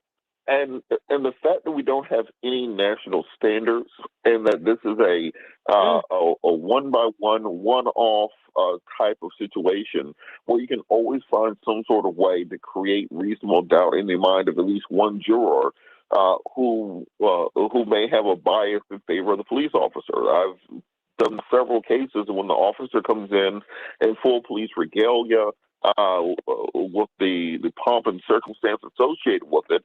It's very hard to impeach that person on the stand. It's very hard to convince a juror that this person who you've been taught since elementary school, when they came to your school to do show and tell with you, that you've been taught to trust them, that now you're supposed to see them as being the defendant, as being the criminal in this case. So this really does point to the need for national standards, because we've been playing whack-a-mole for 150 years now, and it just is not effective. We understand the need to protect our police officers. We understand that they have a very difficult job. But at the same time, we have to put it in place. In many jurisdictions, you don't need more than a high school diploma and a couple hours of college to become a police officer. The training standards are completely different jurisdiction to jurisdiction. The weaponry, the computers are completely different depending on what jurisdiction you're in. You can be on one drive in Georgia and drive through, a couple hundred different police departments and police jurisdictions, all with their varying rules, all with varying cultures, all with varying levels of training and physical fitness and those sorts of things. So we're going to have to finally put in place some national standards and some national police reform. But we are faced with a Republican Party that will fight tooth and nail to avoid any change. In their minds, everything is perfect currently. We're in eudaimonium right now. We don't need to fix anything. And until we can make people understand the need for common sense police reforms, we're going to keep doing this year after year. And for many of us, we're tired of marching. I remember me and my sister watching TGIF as little kids, and then they were showing the Rodney King riots. And in my mind, I did not think that 30 years later, we will still be doing the exact same thing, but we've not made any progress because we haven't changed any laws. I would think that we would, because the problem is so deep. Before I come to you, Attorney Hoffler, I heard you respond, Captain Wiggins Pruitt, to Attorney Patillo. What hit you about what he said? Everything. I mean, he was hitting all the nails on the head for me. And you know, he made my fellow caller here made mention of the Rodney King incident. You know, throughout history, there have been places where we have been forced to stop and have some reckoning about how we are having police operate in this country. And Rodney King was one of them. It was right before I became a police officer. Right after Rodney King, there was a whole campaign around use of force and how we're, you know, defining it and training and policy around use of force, right? And then after the death and the murder of Michael Brown, body cameras became an issue and the conversation, and there was all this funding for body cameras. And now with the murder of George Floyd, we're back to that use of force conversation. Yet we have also really focused in on the systemic racism of policing and police reform. And so the outcome of this trial is going to be very important because people are watching to see, okay, are the things that we're doing working? Are people paying attention? You've had several police officers who testified against a fellow officer, which is almost unheard of. Are we moving in the right direction? I say we could be, but it's so extremely slow. In the meantime, officers are not paying attention. They don't want to change, and people are still dying. Well, see, because I'm seeing that in the shadow of the Derek Chauvin case, the whole world is watching that. They blow this boy away on Saturday. I mean on Sunday. I said, "Are you tone deaf?" But you know, I guess power does that. I mean, it breeds a certain hubris where you feel like you can do anything. Captain, I mean, you feel like you can do anything. You've been getting away with it for so long. You know, you're gonna fight the change, bolstered by unions, police unions. I saw your police union president on the news last night. I had to change the channel. I couldn't even listen to him. Oh, I love it. This is my girl, No. Captain Sonja Wiggins Pruitt, former president of the National Black Police Association. We're talking with her, and I can't wait to hear what you got to say. I know C.K. Hoffler is about to bust over here, president of the National Bar Association. Because, you know, what's interesting, of course, attorney Robert Patillo, you all are mothers. And as exalted as you are in your professions, when these things happen, when we see what happened with young Adam, this 13-year-old child, when we see Dante, I'm not a mother, but I've got nephews and I've got godchildren. It's like and I've got brothers. 1 minute. And it's like you superimpose the faces of your beloveds on those bodies. When I heard this child, Miss Darnella Frazier, say, at 17, who filmed it, hers is the video we first saw. She cries. She says, I think of my father, I think of my brothers, my cousins, my friends. I feel like I could have done more. And I don't want that baby to carry that burden. I want her to go forward. But I think about the communities. I think about the little village today here in Chicago. He was not the only one. Adam Toledo was not the only one who was shot. That whole neighborhood was. We all were. Think about that, everybody. 15. More of the Santita Jackson Show right here on WCPT at 820. 820 and AM 950 Radio, Minneapolis, St. Paul. Call me at 773-763-WCPT. Back in just a few minutes. The Santita Jackson Show. Ooh, Sonja, you too many things. Everybody is like, praise the Lord. CK. CK, I'm gonna give it to you when I get on the other side. I can't take anymore. This is too much. You know, because wait a minute, because I've grown up with look, even though we dealt with police corruption, I also grew up with some really good cops too. And I saw some people who went onto the force who really wanted to enact some changes. But the culture is so deep. I mean, and these Sonja. I mean, this boy had his hands, he was in a state of surrender. His hands were up. I mean, I don't know policing, but his hands were up. Does it even matter? So there's something else that the officer was giving him commands, and he was saying, drop the gun. So he dropped the gun. He was asking, to surrender, and when he did, he shot him. I mean, so what does this this word compliance, I don't even like that word anymore. Well, one of our guests It yesterday. means nothing for us. Because he said they want subservience, not submission. Oh. Mm-hmm. I mean, and we're seeing it everywhere, and we have to be very careful about the militarization of our culture. Look at Myanmar today, and they've thrown out a democratically elected government. The military's taken over. You got to be very careful with that, everybody. Captain Sonja Wiggins Pruitt just said to us, "Wait a minute, we forget who we're working for. The police work for us." Yeah. CK, you still there? You awfully quiet, girl. CK? I'm waiting my turn. Oh, I'm waiting my turn. Don't even act. I'm just mesmerized. I'm waiting my turn. Because if my phone hadn't been on mute, it just would have been completely inappropriate. So I'm just simply waiting my turn to express myself. No. When you see the white man who was dragged by the police, can you imagine this man being dragged by the police? I'm glad the police got hit on the head. The officer with a hammer. He hit him, dug him, and hit him, and he walked away. I was like, okay, this is like the Twilight Zone. Wait a minute, and the police and public officials are raising money for Kyle Rittenhouse, who killed 2 people last year. And you see him holding the gun. Nobody shot him. I mean, I'm not saying you should. I don't think you should shoot these folks. But you mean to tell me y'all didn't try to apprehend this boy who's walking down the street in the middle of a protest that is becoming, it's getting out of control, and he's able to. His mama was able to drive him from out of state, and then she picked him up. His mama. Look, hey. His mama. What did Chris Rock say? It must be how you was raised. 1 minute. At some point, I'm tired of black and brown people being told, look at yourself, look at your pathologies. I think everybody needs to look at themselves, okay? We're not the only ones who are pathological. Wait on it. Come on. Oh, look, I'm waiting on the Wait Lord. on it. Come on now. That cognitive dissonance is real deep with some people. Oh, maybe it's a Howard thing. Oh, no. 30. No.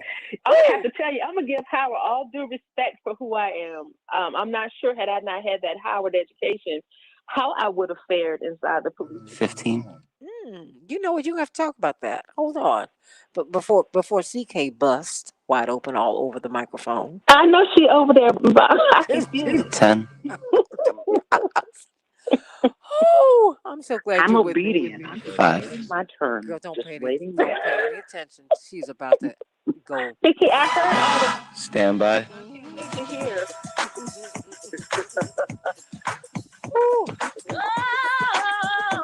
Hey, everybody. This is the Santita Jackson Show. Paul, we got to get this timing together, honey, because I can't step over my own lines. The Santita Jackson Show, WCPT 820 in Chicago, AM 950 radio, 773-763-WCPT, 773-763-9278. We've got a lot of heavy topics we're touching upon today, and so we want to thank you for listening. Please tune in. We've been talking with retired Captain Sonja Wiggins Pruitt, whose son is about to go to Howard. Yes, where we were 1,000 years ago. She's the past national president of the National Black Police Association, of course. We are so grateful to have her and her input, helping us to really see policing in a way that can help us to understand it. Of course, Attorney Robert Patillo, Southeastern Regional Director of Rainbow Push. He's been all over television this week, and he has been fantastic.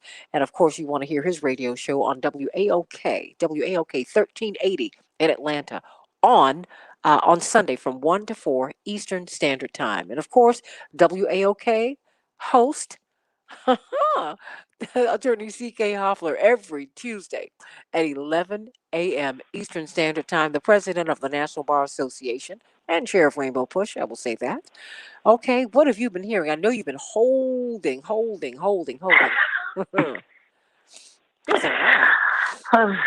There's a lot. Good morning, Santita, Captain Pruitt, Robert Patillo. This is, what have I been hearing? It's really, what do I feel? And I feel that we are in a catastrophe of a hot mess. The Derek Chauvin trial, the defense left us with a sense of sheer desperation and a feeling of oppression. That just any old piece of trash making up stuff as we go along can be given to create reasonable doubt. And that's what it was. Making up stuff as we go along. Not a shred of evidence of carbon monoxide. I mean, not a shred. Not even boop, boop-de-doo. No one even testified to say, oh, the car was running, that his body, no position of the body, and yet a doctor, an expert, would have the audacity to form his lips to say, oh, that was part of the cause of death. Never once mentioned as the cause of death. And this is an expert, someone who has training. We know his credentials are in question just based on some other testimonies given, but he never even mentioned in his opinion. And I need to talk about the legal significance of opinions. In order to establish your proof, you have to have an expert to explain to the jury. You get expert testimony because if the jury can't deduce it on its own, then an expert has to explain. And so the prosecution had experts and the defense had this person.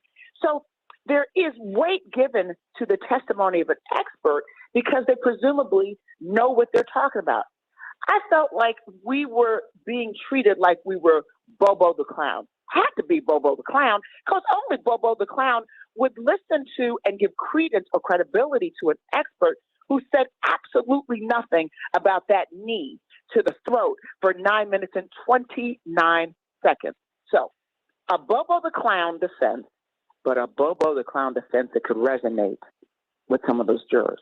That's why I feel a sense of oppression, a sense of crisis, a sense of trepidation, a sense of frustration. Because I know, as a practicing attorney for almost 34 years, it's not just that it only takes one person. You need to have one leader to hang the jury, And a leader on that jury is somebody who will stick to his or her guns and say, look, I've always felt this way. I don't believe in any of that. And we're beating up on the police. And, yeah, maybe he could have done things differently, but he just had no other choice. And by the way, George Floyd, he should have taken care of himself better. He shouldn't have done drugs. And what is all this? His lifestyle. So he made those choices, and he knew when he took opioids that there were consequences. That's all it would take. Mm-hmm. And if the person's a leader, that person will say it with a great deal of conviction. And so to add insult to injury, right before the prosecution is resting its case, then we have, the killing, the murder of Dante Wright. And there's a certain part of tragedy that I see in that because, as you all have said, as Captain Pruitt said, as Robert Phillips said, Santita, as you've been saying, your guest's been saying forever, when Black folks comply, Black and brown people comply, we get killed.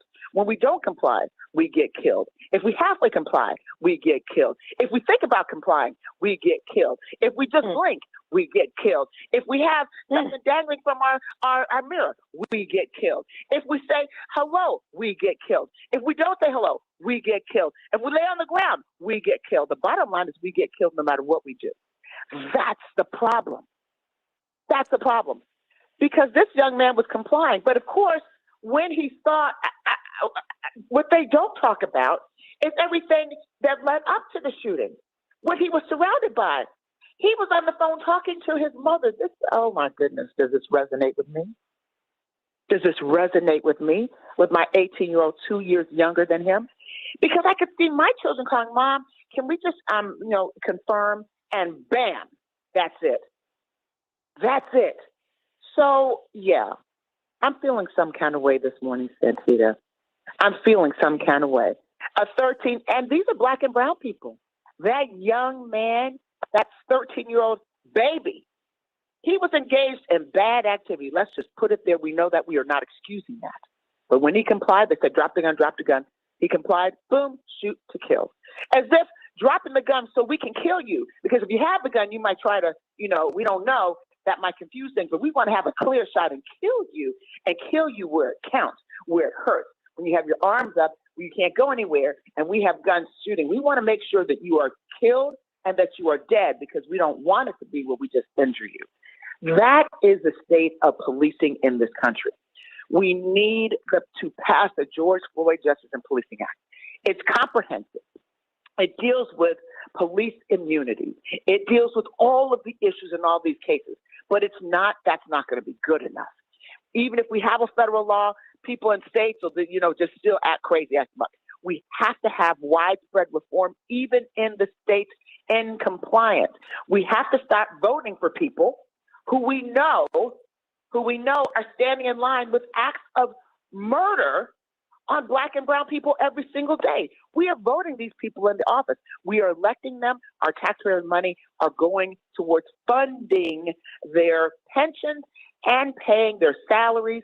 Our tax monies are going towards that. So we've got to wake up also. It's not just on the things that the changes we have to make with the policing and police reform.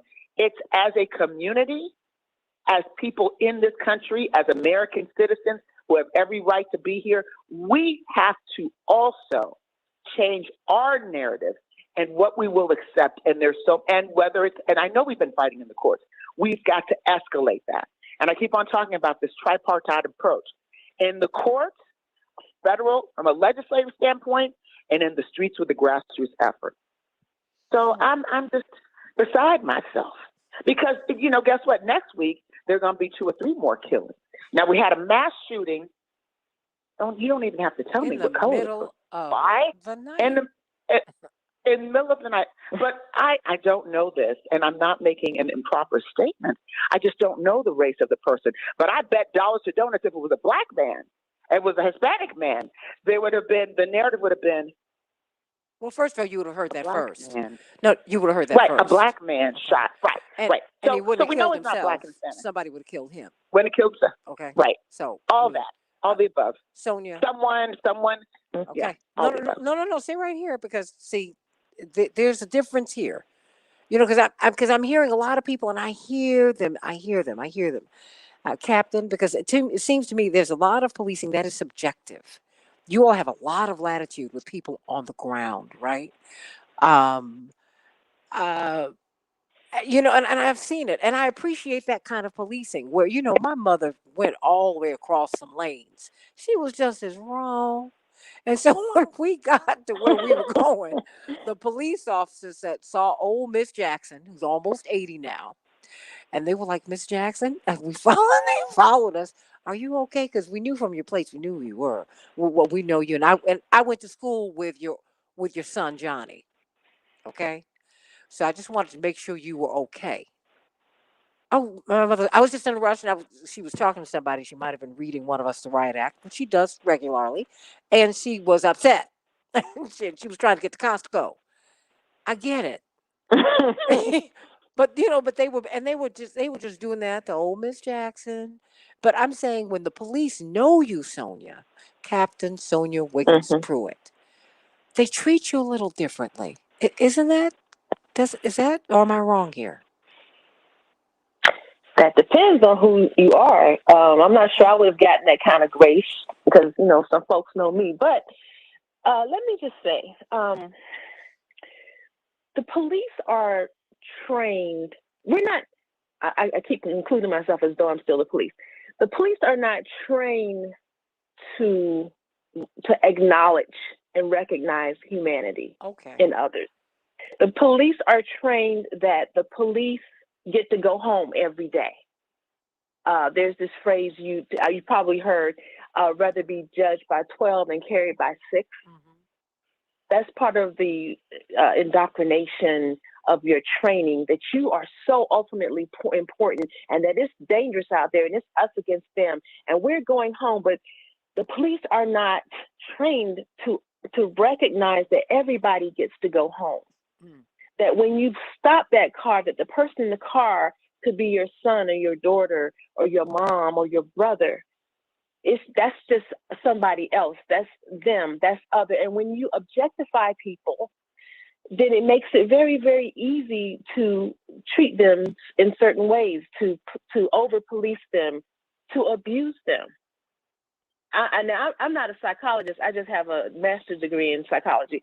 But I'm just saying, I'm thinking if maybe if the police could see everyone in their humanity, these things would not be happening. And especially Black people who for these 400 plus years have never been seen as equal or human or, just not even worthy, not valuable. So that is what I am seeing from my law enforcement lens. That is what I heard when I was in the police department and I talked to my colleagues, some who were very openly disdainful of the Black community and thought that we were all criminals. How many times did I get pulled over in my police car, my unmarked police car, for someone to berate me or tell me that I'm doing something wrong? I'm like, I work with you. Why are you pulling me over?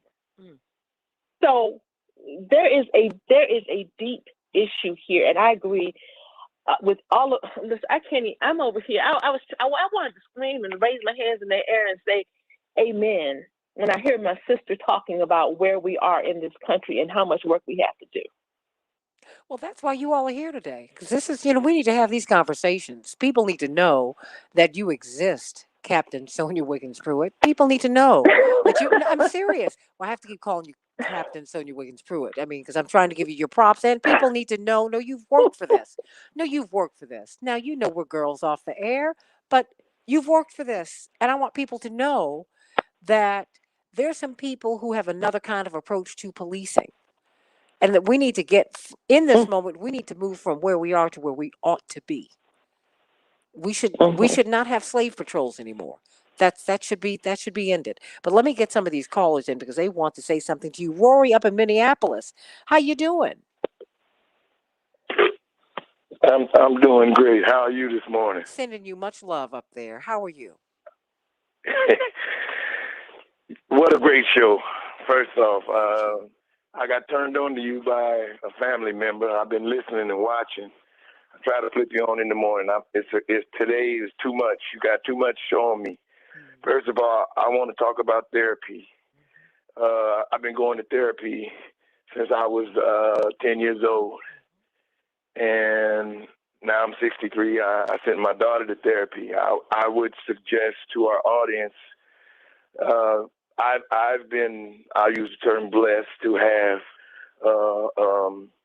insurance. So when you go to therapy, you must demand a Black therapist. And the places where I've been, they've always told me they didn't have one. And so you got to look them across the desk and say, find one and call me when you do. And if you take too long, I'm going to report it to my carrier that you're not meeting my needs. Because we as Black people don't understand that we have that power. So I was glad to hear the therapist talk. That was great. One other point, I'm going to be brief because I got so many notes from your show. But I want to talk about George Floyd case real quick. That 62-year-old gentleman, the Black man who cried on the stand in public. He only talked to George Floyd. Go back and watch that segment. Him and George Floyd talked through the whole thing until George Floyd died. When Chauvin had his knee on George Floyd's neck, that Black gentleman was talking, and George Floyd was responding to him. And most people miss that. And that was an important thing. My point is God sent 4 people there to record that information, and he was one of them. My last point I'd like to make is that America wants to handcuff Black people. I told somebody, don't handcuff me for my own protection. And that's what you've been talking about all show. I want you to understand that. The first thing they do is put me in handcuffs and tell me it's for my protection. And that handcuff is up to and including murdering me. And then once I come safe, they take the handcuffs off and cops explain to me that they was doing me a favor. And that all you got to do is watch the spectrum. And we've been studied. And so that's my line. Don't handcuff me for my protection. I would tell our audience to look up American Creed. There's a book called American Dilemma, The Negro Problem in America. I would tell our audience to research. There's a book out by a doctor that says, my head, that black men have little brains and big penises. And this doctor was a well-renowned white doctor written in the 1900s. And it's online. You can find this book. And this mentality is what we're dealing with today. And the only thing that happened is we have evolved to where we are today. Newton's law is for every action, there's an equal and opposite reaction. Thank you. I'm not going to take enough time. I waited patiently to talk to you. I'm going to be listening. You haven't taken up my time. This is your show. And I want to thank you for honoring me by being part of it. Thank you for that. Well, like I said, I listen every morning. I do a blog show. I'm a little more raw than you. That's okay. You know, we all have our way. Just I'm a little more raw, but I'm appreciative of everything that you did today. I'm gonna be watching. I'm gonna try to listen to WAOK. I need this knowledge. Yes. I sent my daughter. I recommended my daughter to take my grandchildren to therapy because what you said is more important, and this is very important. I attended 2 of the rallies at the police station down there in Brooklyn Center. I live in Brooklyn Park. I put down Minneapolis, but I live in Brooklyn Park. I live 5 miles from that police station. I showed up I ain't going to go out there at night now. I ain't stupid. Well, no, but since you're there, let me ask you this. Who does anyone know Officer Potter? Does anyone know who she is? And does anyone believe her story? Oops. You know what I tell people? I tell people we look at the same picture and we come to 2 different conclusions. We black people look at the people at that picture and say, why did you shoot me? And our opponents who don't see it from us, our side of view say, why didn't you comply? And those are the 2 things. And then the police are angry here. See, and that's the other point that I made on my show. The police are very angry. This Chauvin trial has polarized.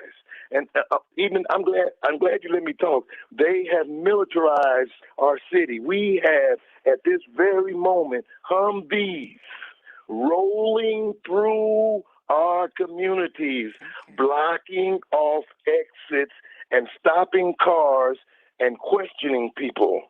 We've had curfews every night since Sunday, and we have military Humvees rolling through this city as I speak.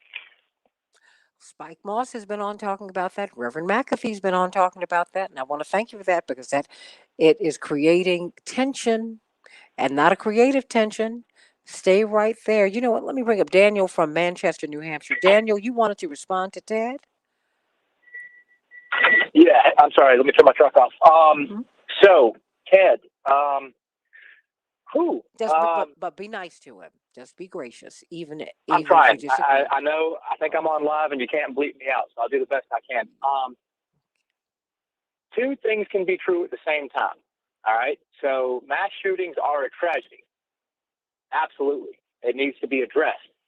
But if you can't see the difference in some sick person, mentally ill, probably white, shooting up their place of work or something that offends them one way or another, and the difference between the police department, those who protect and serve, they are there to protect and serve their community. Now, granted, that's not why they were created. I understand that. But the evolution of this country has led it to where there is supposed to be equality. And the people that are there to protect and serve are killing minorities. There's a huge difference in those 2 issues, a huge difference. Now, I'm not beating up on cops. I'm going to be one. I'm trying my best to be one right now. I feel like the best contribution I can make to society right now is to be an anti-racist in what appears to be a racist field. So that's my motivation. But Ted, he did a great job of coming on and flattering you first before showing his true colors. I know Ted. I'm in New Hampshire, but I'm from the South, and I bet he was a great bench warmer on the football team. He probably knew black people, probably had black friends, but he's a racist. I'm sorry. It has nothing to do with black people complaining. We'd all complain if we're getting shot. Well, I want to know, Daniel. The matter is, we're not. Daniel, stay right there because I'm going to have a hard out in a hot second. And I do want Captain Sonja Wiggins Pruitt to give us some closing thoughts while we're on the air. And Captain, I hope that you can stay with us just for a few more minutes because I have Chapearl, who has, Chapearl, I'm going to give you about 30 seconds to say something real quick, but stay right here because I want the captain to have a final say, and then we can talk a little bit on Facebook Live after we get off the air. Chapearl? Yes, Santita, I know that you are pressed against this break, but I want to say that it didn't matter what time Adam actually went outside because we see that we are getting killed at any time of day. The thing is that his mom had reported missing, and that's the narrative that they want to say that his parents weren't involved and they didn't care about his whereabouts. I just wanted to say that is untrue. She had reported him missing, and she had called the police to let them know that her son was indeed missing. They returned him home, and he snuck out again. And I'm not saying that, what happened to Adam was, for me, all I saw is a child surrendering in front of the police. He put his hands up. Whether the gun was in his hand before, when he was shot, there was no gun in his hand. And so I was on Facebook last night just, going back and forth with people about the time that he was killed by the 13-year-old outside and everything like that.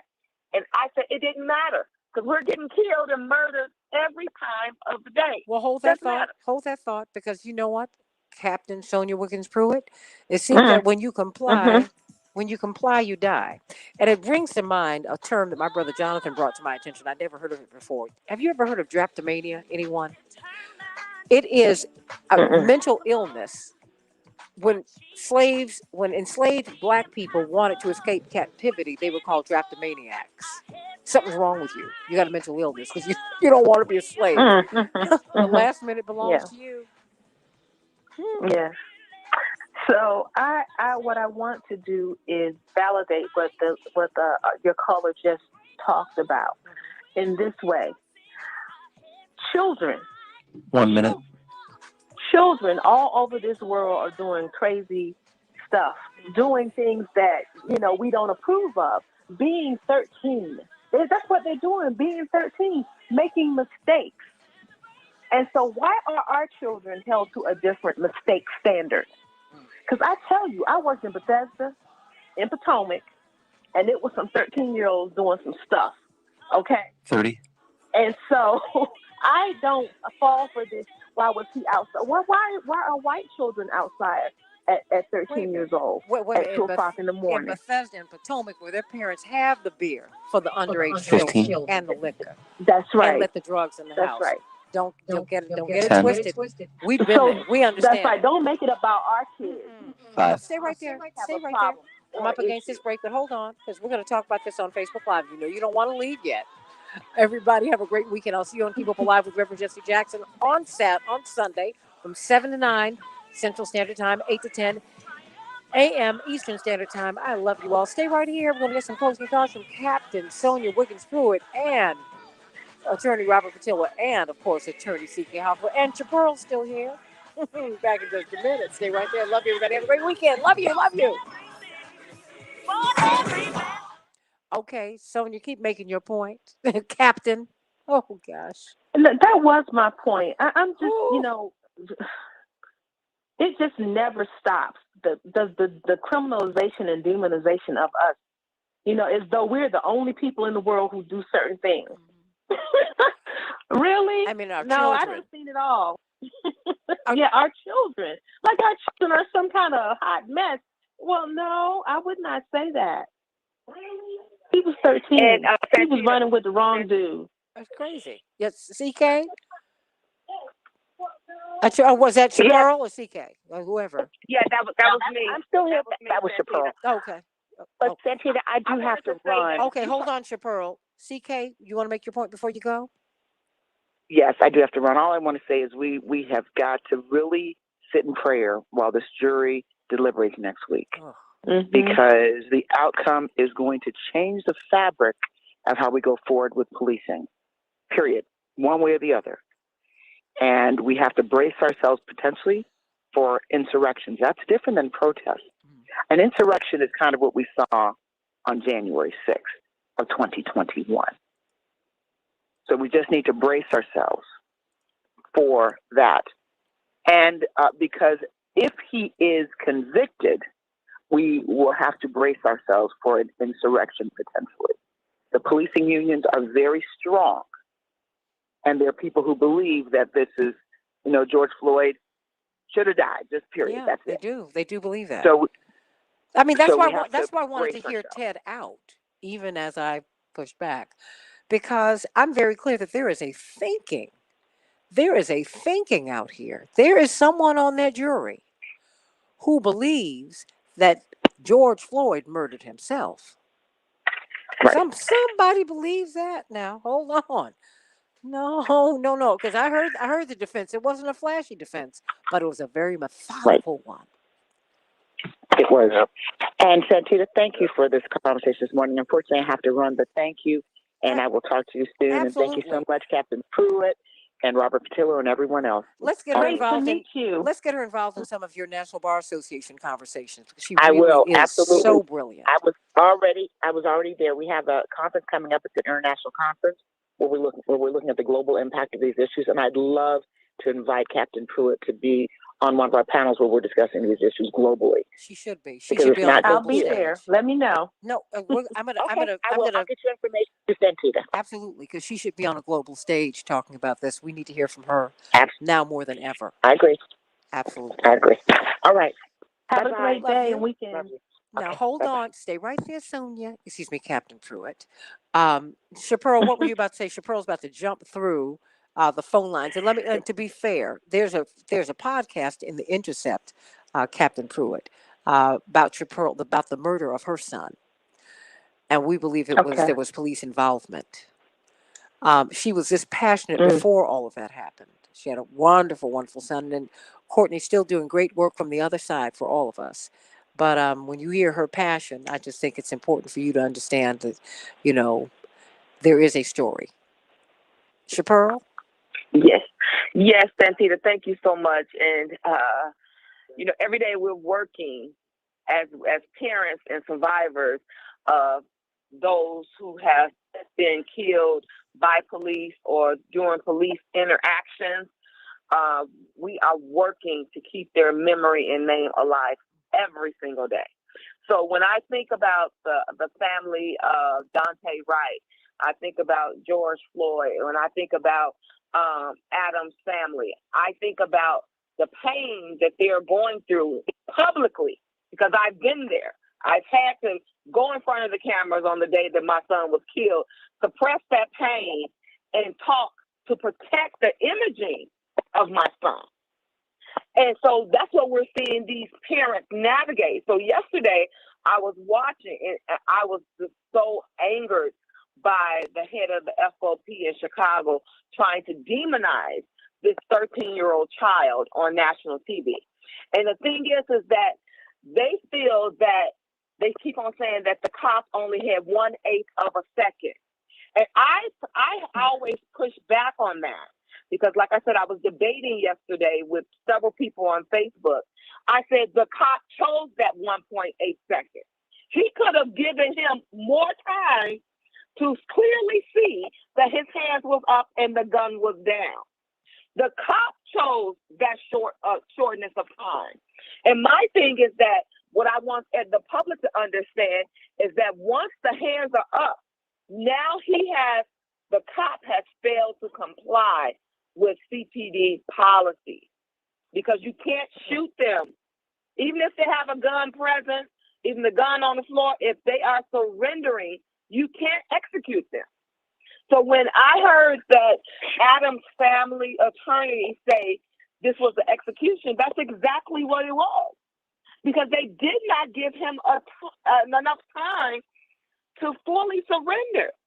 And because the officer was so trigger happy to shoot this 13-year-old child, and I watched the whole video, the uncut version that they put out, the after effect. You could see once he walked up on Adam and looked at that child's face, the officer was devastated because he knew that he had killed a child. And so my thing is that if he had waited 2 seconds, 3 seconds, Adam would be alive today. But it's because they are working and they're fearful. I tell people all the time, cops choose to be cops. They know the danger that they're getting into. They chose this profession knowing the danger that they could be aware of. So they can't go around fearful of anyone. They have to put their trust in God that they're going to make it home to their family. I understand that. I understand that there are crazy people out here with guns, but this is the life that they chose. But you cannot have your finger on the trigger and not have any other options of de-escalation of situation. And because of Adam's age, I feel that is something that could have been de-escalated. You can talk a child down. You may not be able to talk an adult down. But Chaparral, a captain, it would have already been de-escalated. He dropped the gun or whatever he had in his hand. He dropped it. Sonja? Yeah, I don't have anything. It's like I'm trying to, as an officer who's been in a lot of situations, I don't know the thinking of some of these officers, except to know that when they see our brown skin, they see something else, maybe a criminal, somebody who's up to no good. Look at the case in Virginia of the lieutenant in the Army. I'm like, how could you not see that this man was just another upstanding citizen? You say you pulled him over for the tag. You saw the tag in the window. Why all this other stuff? And the only conclusion is because you see certain groups of people differently than you see yourself. Technology alerts police who are now on their way. I can hear something in the background. Right. Okay. Running down an alley near 24. I'm sorry. I don't think that's me. Okay. Someone I can hear. We can hear something in the background. So if you could mute. Okay. Okay. Is someone playing? Is someone playing audio? Because there we go. I'm trying to figure out what are you supposed to do. That's why I brought up the term Draptomania, because Black folks who wanted to escape slavery were considered to be mentally ill. I'm just trying. I mean, it's a mental illness. Look, you can't make this stuff up. I mean, this is a real psychological. Look, you're the psychologist. There is. Well, you have the masters in it. It was. In 1851, American physician Samuel A. Cartwright hypothesized as the cause of enslaved Africans fleeing captivity, Draptomania. So I mean, making up stuff, huh? No, I mean, wait a minute, they will justify it, and it it's was just intentional, but I mean, yeah. Ooh, I mean, so I'm trying to figure out if the boy drops the gun. How dare you want to escape slavery? Okay, how dare you? And how dare you want to drop the gun? Okay, police, you got me. You got me. You got me.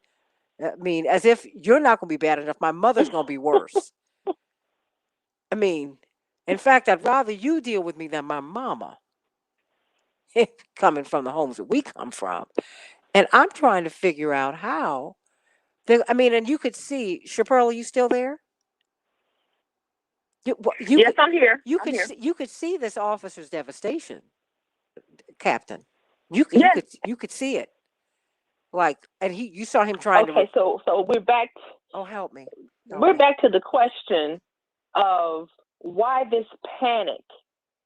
Why can a man beat you with a piece of lumber, jump on your car? I mean, the officer, you dragging the officer with your car, hit him upside the head with a hammer, and he never ever takes any action against you. Yet a group of young black boys in a car leaving a party are trying to drive past you, and you shoot in the car, talking about they were going to hit you with the car. Why? How is this? How is this? There is only one answer, and I'm sick and tired, basically, of people telling me they don't see what is quite obvious, that Black people are seen as other in this country. Well, let me not just say in this country, across the world, actually. Yeah. But since we're talking about the United States, that we are still minimized, that we are objectified, that we are undervalued, not valued at all, not seen as worthy, not seen as human. That is the only answer that I have. The only one. And let me just be clear about something. I am not anti-police necessarily, although I understand the abolishment conversation as well as the defunding conversation. And I'm not even mad at that, because the people can ask for what they want. The people can demand what they want. If they want to abolish police departments, hey, that's what's going to happen. If they want to defund them, hey, that's what's going to happen. And what I would like to see is police leadership and politicians get on board with the fact that things are going to change. Folks are demanding change, and stop ignoring people. They're asking, demanding what they want, and stop acting like we out here crazy asking for these things. We should be asking for this. Defunding is just the same thing as if I worked for you, Santita, and I wasn't doing my job, and you said to me, I'm going to take away your money or I'm going to demote you. That's defunding. Oh, yes. I'm okay with it. But I'm not sure that's enough. Do you I'm think not sure that's is the enough. system beyond repair? Do you think? I mean, I'm trying to figure. I am starting more and more to feel that way, because I was reading a story about Kyle Rittenhouse and all the money that officers have been giving him. And they've done some research, and some of those officers are in police departments as internal affairs investigators in recruitment. These are key positions that keep people like me out of policing, or keep people who are not like-minded out of policing, so we can keep hiring the same type of people. We can keep them from getting punished. So I don't know what the answer to that is, except just raise the police departments to the ground and start over. Reimagining, that's that word I keep hearing. Yeah. Reimagining how this is supposed to look, because where are these bad apples? I'm going to ask this question every day. I need for police unions to tell me where the bad apples are that they keep talking about that we shouldn't have in police departments, because they have not identified them. What do you have to do to be a bad apple? The percentage of policemen, the highest percentage of policemen, they're still white. So you have a Caucasian culture, and they have been indoctrinated with this premise that Black and brown people are the enemy. So they teach that, and it has crossed over to even some Black police officers. So we cannot exempt them, because there is a blue wall, like you talked about earlier. There is a blue wall of protection, and they protect each other. And that wall, I mean, I think, like I say it all the time, the Fraternal Order of Police is the biggest gang in Chicago right now, and they rule this city. And so my thing is that we are constantly seeing that this culture is not changing, because the leadership is still the same. I don't care who they change at the top, because they have been indoctrinated with this culture of Black and brown people. It's not going to change until the culture is dismantled. And that means that we would have to add more Latino, more Black people, and we have to actually be the majority instead of minority in the police force. But if I could add this, I think that it's not just skin, it's kin. Because you've got some bad thinking people of all colors who get involved in a situation. You have some good people, some people who really are compassionate and empathetic, and they're white, they're Black, they're brown, and you have some people who are power mad, and they're white, they're Black, they're brown. I mean, it's just we have to start. We have to vet. You're right. We have to vet the yeah. Because there's some bad mind. I know some folks who've got some bad minds, and they bring the problems that they had from home onto the job, and they make life difficult, if not unlivable, for everybody. Because I don't, I see, yeah, I'm sorry. I've got to see who wants to have some compassion on the police force. Who's on a power trip? You make Or a great point. who's on a service trip? Yes. Who's trying to serve? Who's trying to grab power? That's what I want to know. Mhm. Because Yeah. I've had it. I've had it with that. That saying about all kinfolk, all kinfolk ain't kinfolk. That's true. And then many of our allies are not black. And many of my allies, when I was trying to navigate the police department, were not black. But here's something that was just hit upon, and that was about police leadership. In this country, we just recycle police leadership. We just, if you don't do well in one police department as a chief, you just get sent to another one somewhere. And there are people who are working on your behalf to make sure that you get a spot somewhere else. And that includes black police leadership. I'm going to call it like I see it. We got some black police. You all have one in Chicago, police chiefs and commissioners. And I want to know, I'm at the point where I'm asking them directly, what are you doing to help solve this problem? Because if you're sitting back just getting your paycheck, then you're not helping. Well, how about some courageous leadership? How about we got plenty of policy and training in this country. How about use it to hold officers accountable instead of us talking about creating more policy and training? Thank you. Because that's the point. To me, the point of the civil rights movement, for me, you know what? I'll go back. My mother, we were in San Francisco, Sonja, when Reverend first ran for president. My mother walked into this room, and I've told the story many times, but I hope it hit somebody. She walked into the room, and we were eating. My brothers and all the kids were eating. Everybody was eating some hamburgers and fries. The secretaries were pounding out whatever they were pounding out. That's my parents' living room was an office and everything. Well, my mother walked into the room. She said, "Flesh and blood did not reveal this to me." She said, "But I'm here to tell you, I do not believe God is going to let us go to this White House doing the same things that our oppressors have done. We must go another way." I'll never forget that as long as I live. It's not enough to be skin. You gotta be kin. We all need to get clean. Did you see the movie Glory, Sonja? When Denzel Washington and Matthew Broderick's character, because they were both leaders, and they saw each other in each other. They saw one another in each other. And he said, "You know what?" Well, Broderick said, "Well, how are we gonna get out of this?" He said, "You know what? Ain't nobody clean."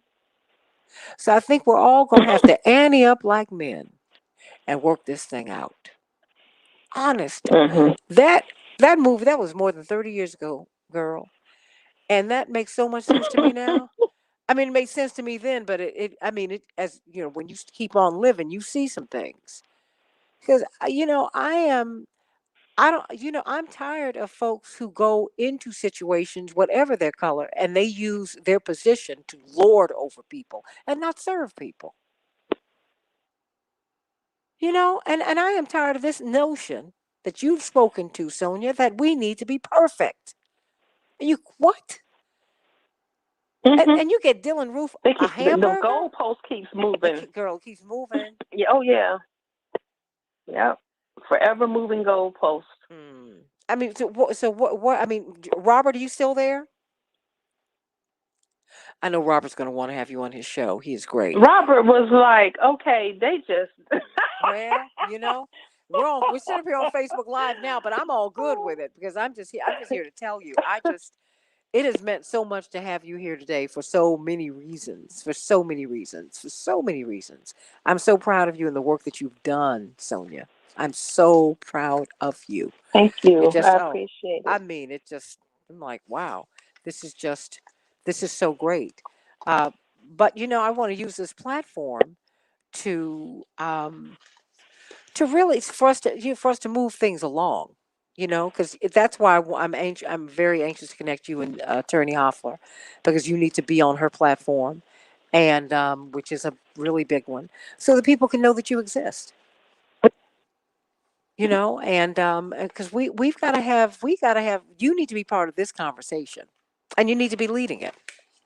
I mean, I can't believe, I'm like, wait a minute, with all these other people, because you get to these places and look, I've been in network television and all of that, and they will say, well, I don't know where, these people are. I'm like, Sonia Wiggins exists. Sonia Wiggins Pruitt, excuse me. I've been all over international and national news, and people are like, "Oh, that's you." It's the first time they see you all the time, and I am tired of that.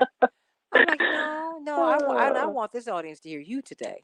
And so, I mean, it has meant so much to me for so many Thank you. reasons. I am going to have to roll out, but I appreciate this opportunity and you inviting me and us getting to, hook up sister thing. And hearing your callers and I love you too. And the passion of your callers and, the people who are talking about how they really and truly feel the authentic feelings and, they're lost. It's important. It's important for us to be part of this movement. I need to do more than just talk. I need for things to move, and that's why I use my platform to do that. By the way, can I tell the audience about what I do? Absolutely. Called the Black Police Experience. And I want you to come back next week and talk about it on the air, okay? We'll see if we can make that happen. Yeah.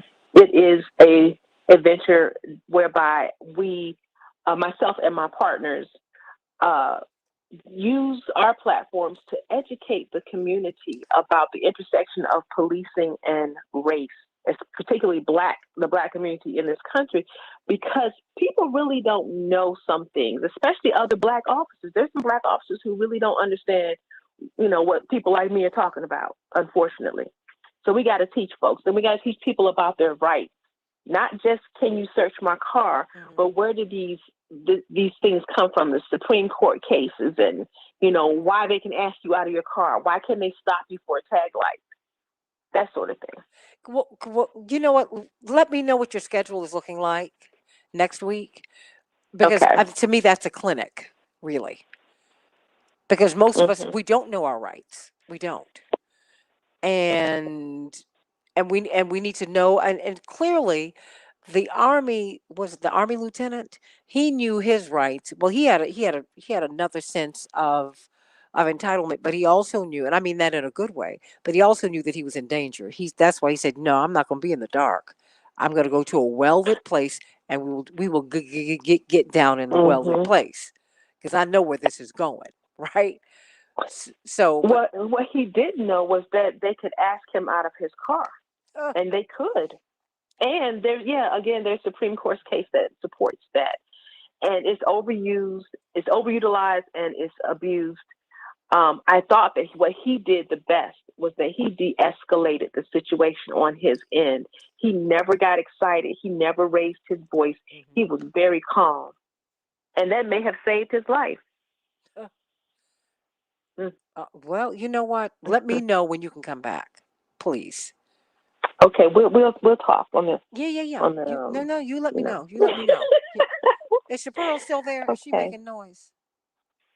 I know, Miss Chappelle. I'm sorry. Thank you for your words. Don't pay any attention to Chappelle. She's just crazy. She's brilliant, actually. She is. She is. But so are you. And I'm so proud of you and the work that you have done, and that you are doing. And I can't wait to have you back on this show so that we can talk about this. The Black Police Experience? I saw that. I said, Black Police Experience. I said, only Sonya would come up with this. This is too rich. I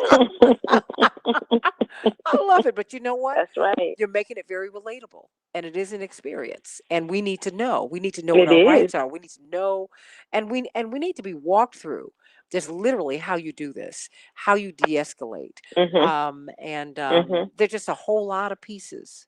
There are a lot of moving parts here, and we need to figure that out. We need to be told what to do from the inside. How about that? Yes. And yes, ma'am. If Rory is still listening, Rory, you have to handle things in particular ways so you can live to fight and speak another day.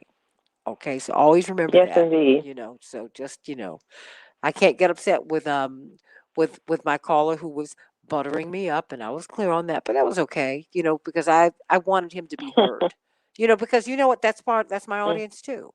But beyond that, I think that people deserve to be heard. That's it. Now, where I disagreed, and I let him know that. But he deserved the respect of being heard. And so perhaps he'll call again. That's So it.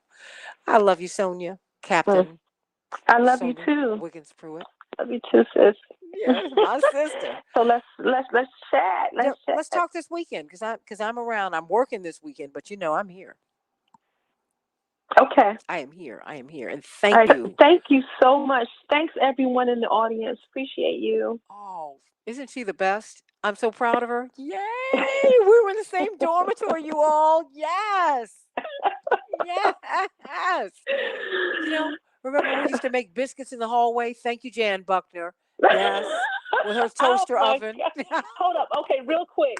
My sons asked me, "How did y'all eat?" And I said, "We would pool our resources to eat because some of us weren't on the meal plan. I think most of us were not on the meal plan. Well, we used our money. That we would scholarship just pool money. our resources. Yeah. And we said, no, we're not going to get on the meal plan. That food's bad. We'll just use these few That's $100. right.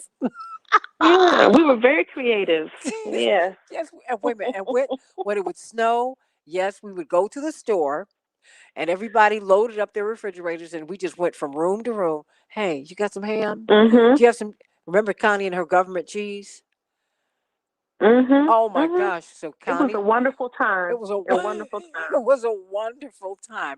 And my mother told me I would have a wonderful time, and she said, "You know what? You're gonna be broke with them." She said, "It will teach you to get along with people." So, yes, and you did a good job. well, thank you. We had some fun, girl. We did.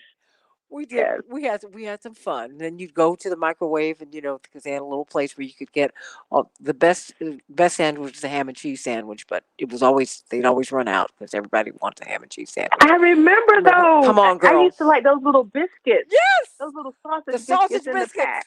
Yes. Oh my gosh. Yes.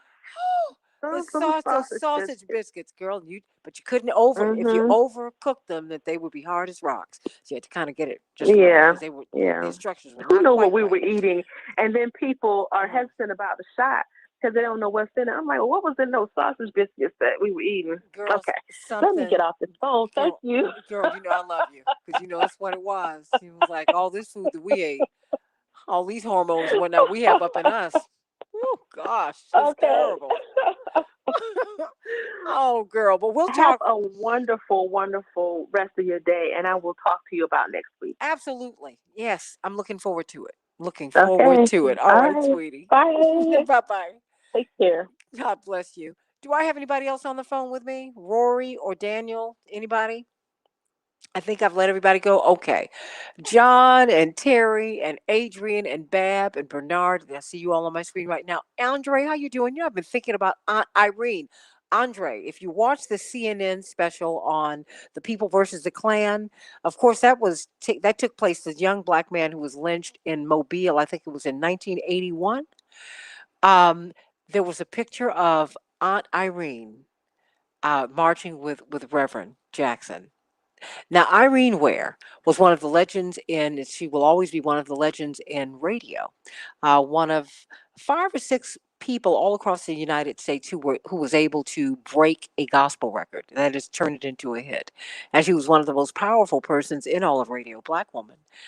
She made her transition last year, but she's a godmother to Andre Parker and I. And so if you can watch the first episode, because they have her standing beside Dad, she was in her glory, and but she was one of the biggest radio hosts in the country out of Mobile. And in fact, when my father ran for president, she was the top vote getter in the state of Alabama. She was so esteemed. She was so esteemed, and she was a wonderful woman of God.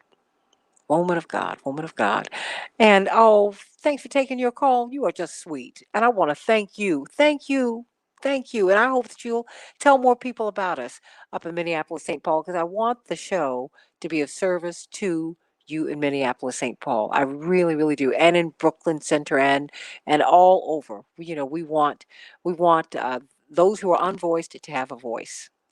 And we want everybody's stories to be told, and we want everyone, whether we are in agreement or not, to be respected.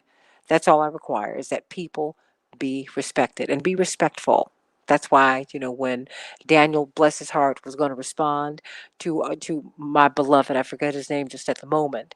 I just wanted him to be respected. I said, we don't have to be unkind to anyone. Let's just, let's just go on and let's just go on and be nice. And Ted from Bensonville, let's go on and be respectful, even if people are not kind, and even if they're not respectful. Let's always do that. Let's become what we say that we want other people to become. And it's a very hard thing, and believe me, it's something I struggle with every day. But let's try to do that. Let's really work on doing that as we talk about gun violence in America. Remember, the violence starts here and here and comes right through your mouth. Life and death is right in this tongue, right here. It's the power of life and death. So, there's what is the expression that uh, people kill. You pick up a gun, that's the means, but we also lynch. Um, and we lynch people, and sometimes we may or may not have a gun when we lynch people. But we do have a gang. Think about that. So think about that as we have all kinds of disagreements about all kinds of things. Don't gang up on people, because that's leading to a lynch mob. You don't want to do that. And if you want to do that, you need to stop it, because it's just not right. Get on the other side of what you say about someone, about what you think about someone, about what you feel about someone. Do unto others as you would have them do unto you. But that means that we all need to get well. Because I really don't know if I really want you to treat me the way you want to be treated, because you might not be well yourself. You might not know how to treat your own self well. Okay? So let's get well first before you start doing that. Let's get right. Let's get well. Let's do that. So everybody, I love you. What Linda, you said, let there be peace on earth and let it begin with me. Amen. Amen. Amen. Let the peace begin within us. And so that's why I want to have, and I want to thank you all for building, because this is your show, for helping to build a show that is, we're getting a lot of tremendous response from people, and they've been so kind. Even Ted from Bensonville, because you know what? Ted listens. Even as he disagrees, he listens. And for that, I'm most grateful. And I'm so grateful to all of you. Hope to see you on Keep Hope Alive on Sunday. Um, Let me see, Carissa, what did you say? You tell people we have a choice about how we treat one another. Try to think before you talk. Treat others with dignity and respect, even in difficult situations. Amen to that. And you know what? And try to unwind, bad thoughts. My pastor, Reverend Clay Evans, may peace be upon his soul. He when you were like going through some troubles, you'd go and see him. And even if you were just going by to say hello to him, he started every conversation with prayer. And particularly if you were coming to him because you were upset about something, it just changed the temperature. It changed the temperature. It did. So let's really try to get right. Let's try to build the world as God meant for it to be built. Let's create the beloved community. I think we can do that. Let's really work on doing that. I love you, everybody. I'll see you on Sunday on Keep Hope Alive. For now, I'm going to go do some more work and maybe get a little bit of a nap, since I don't have to watch all of the trial, right? So take care of yourselves. Be kind to yourself, and be kind to someone else.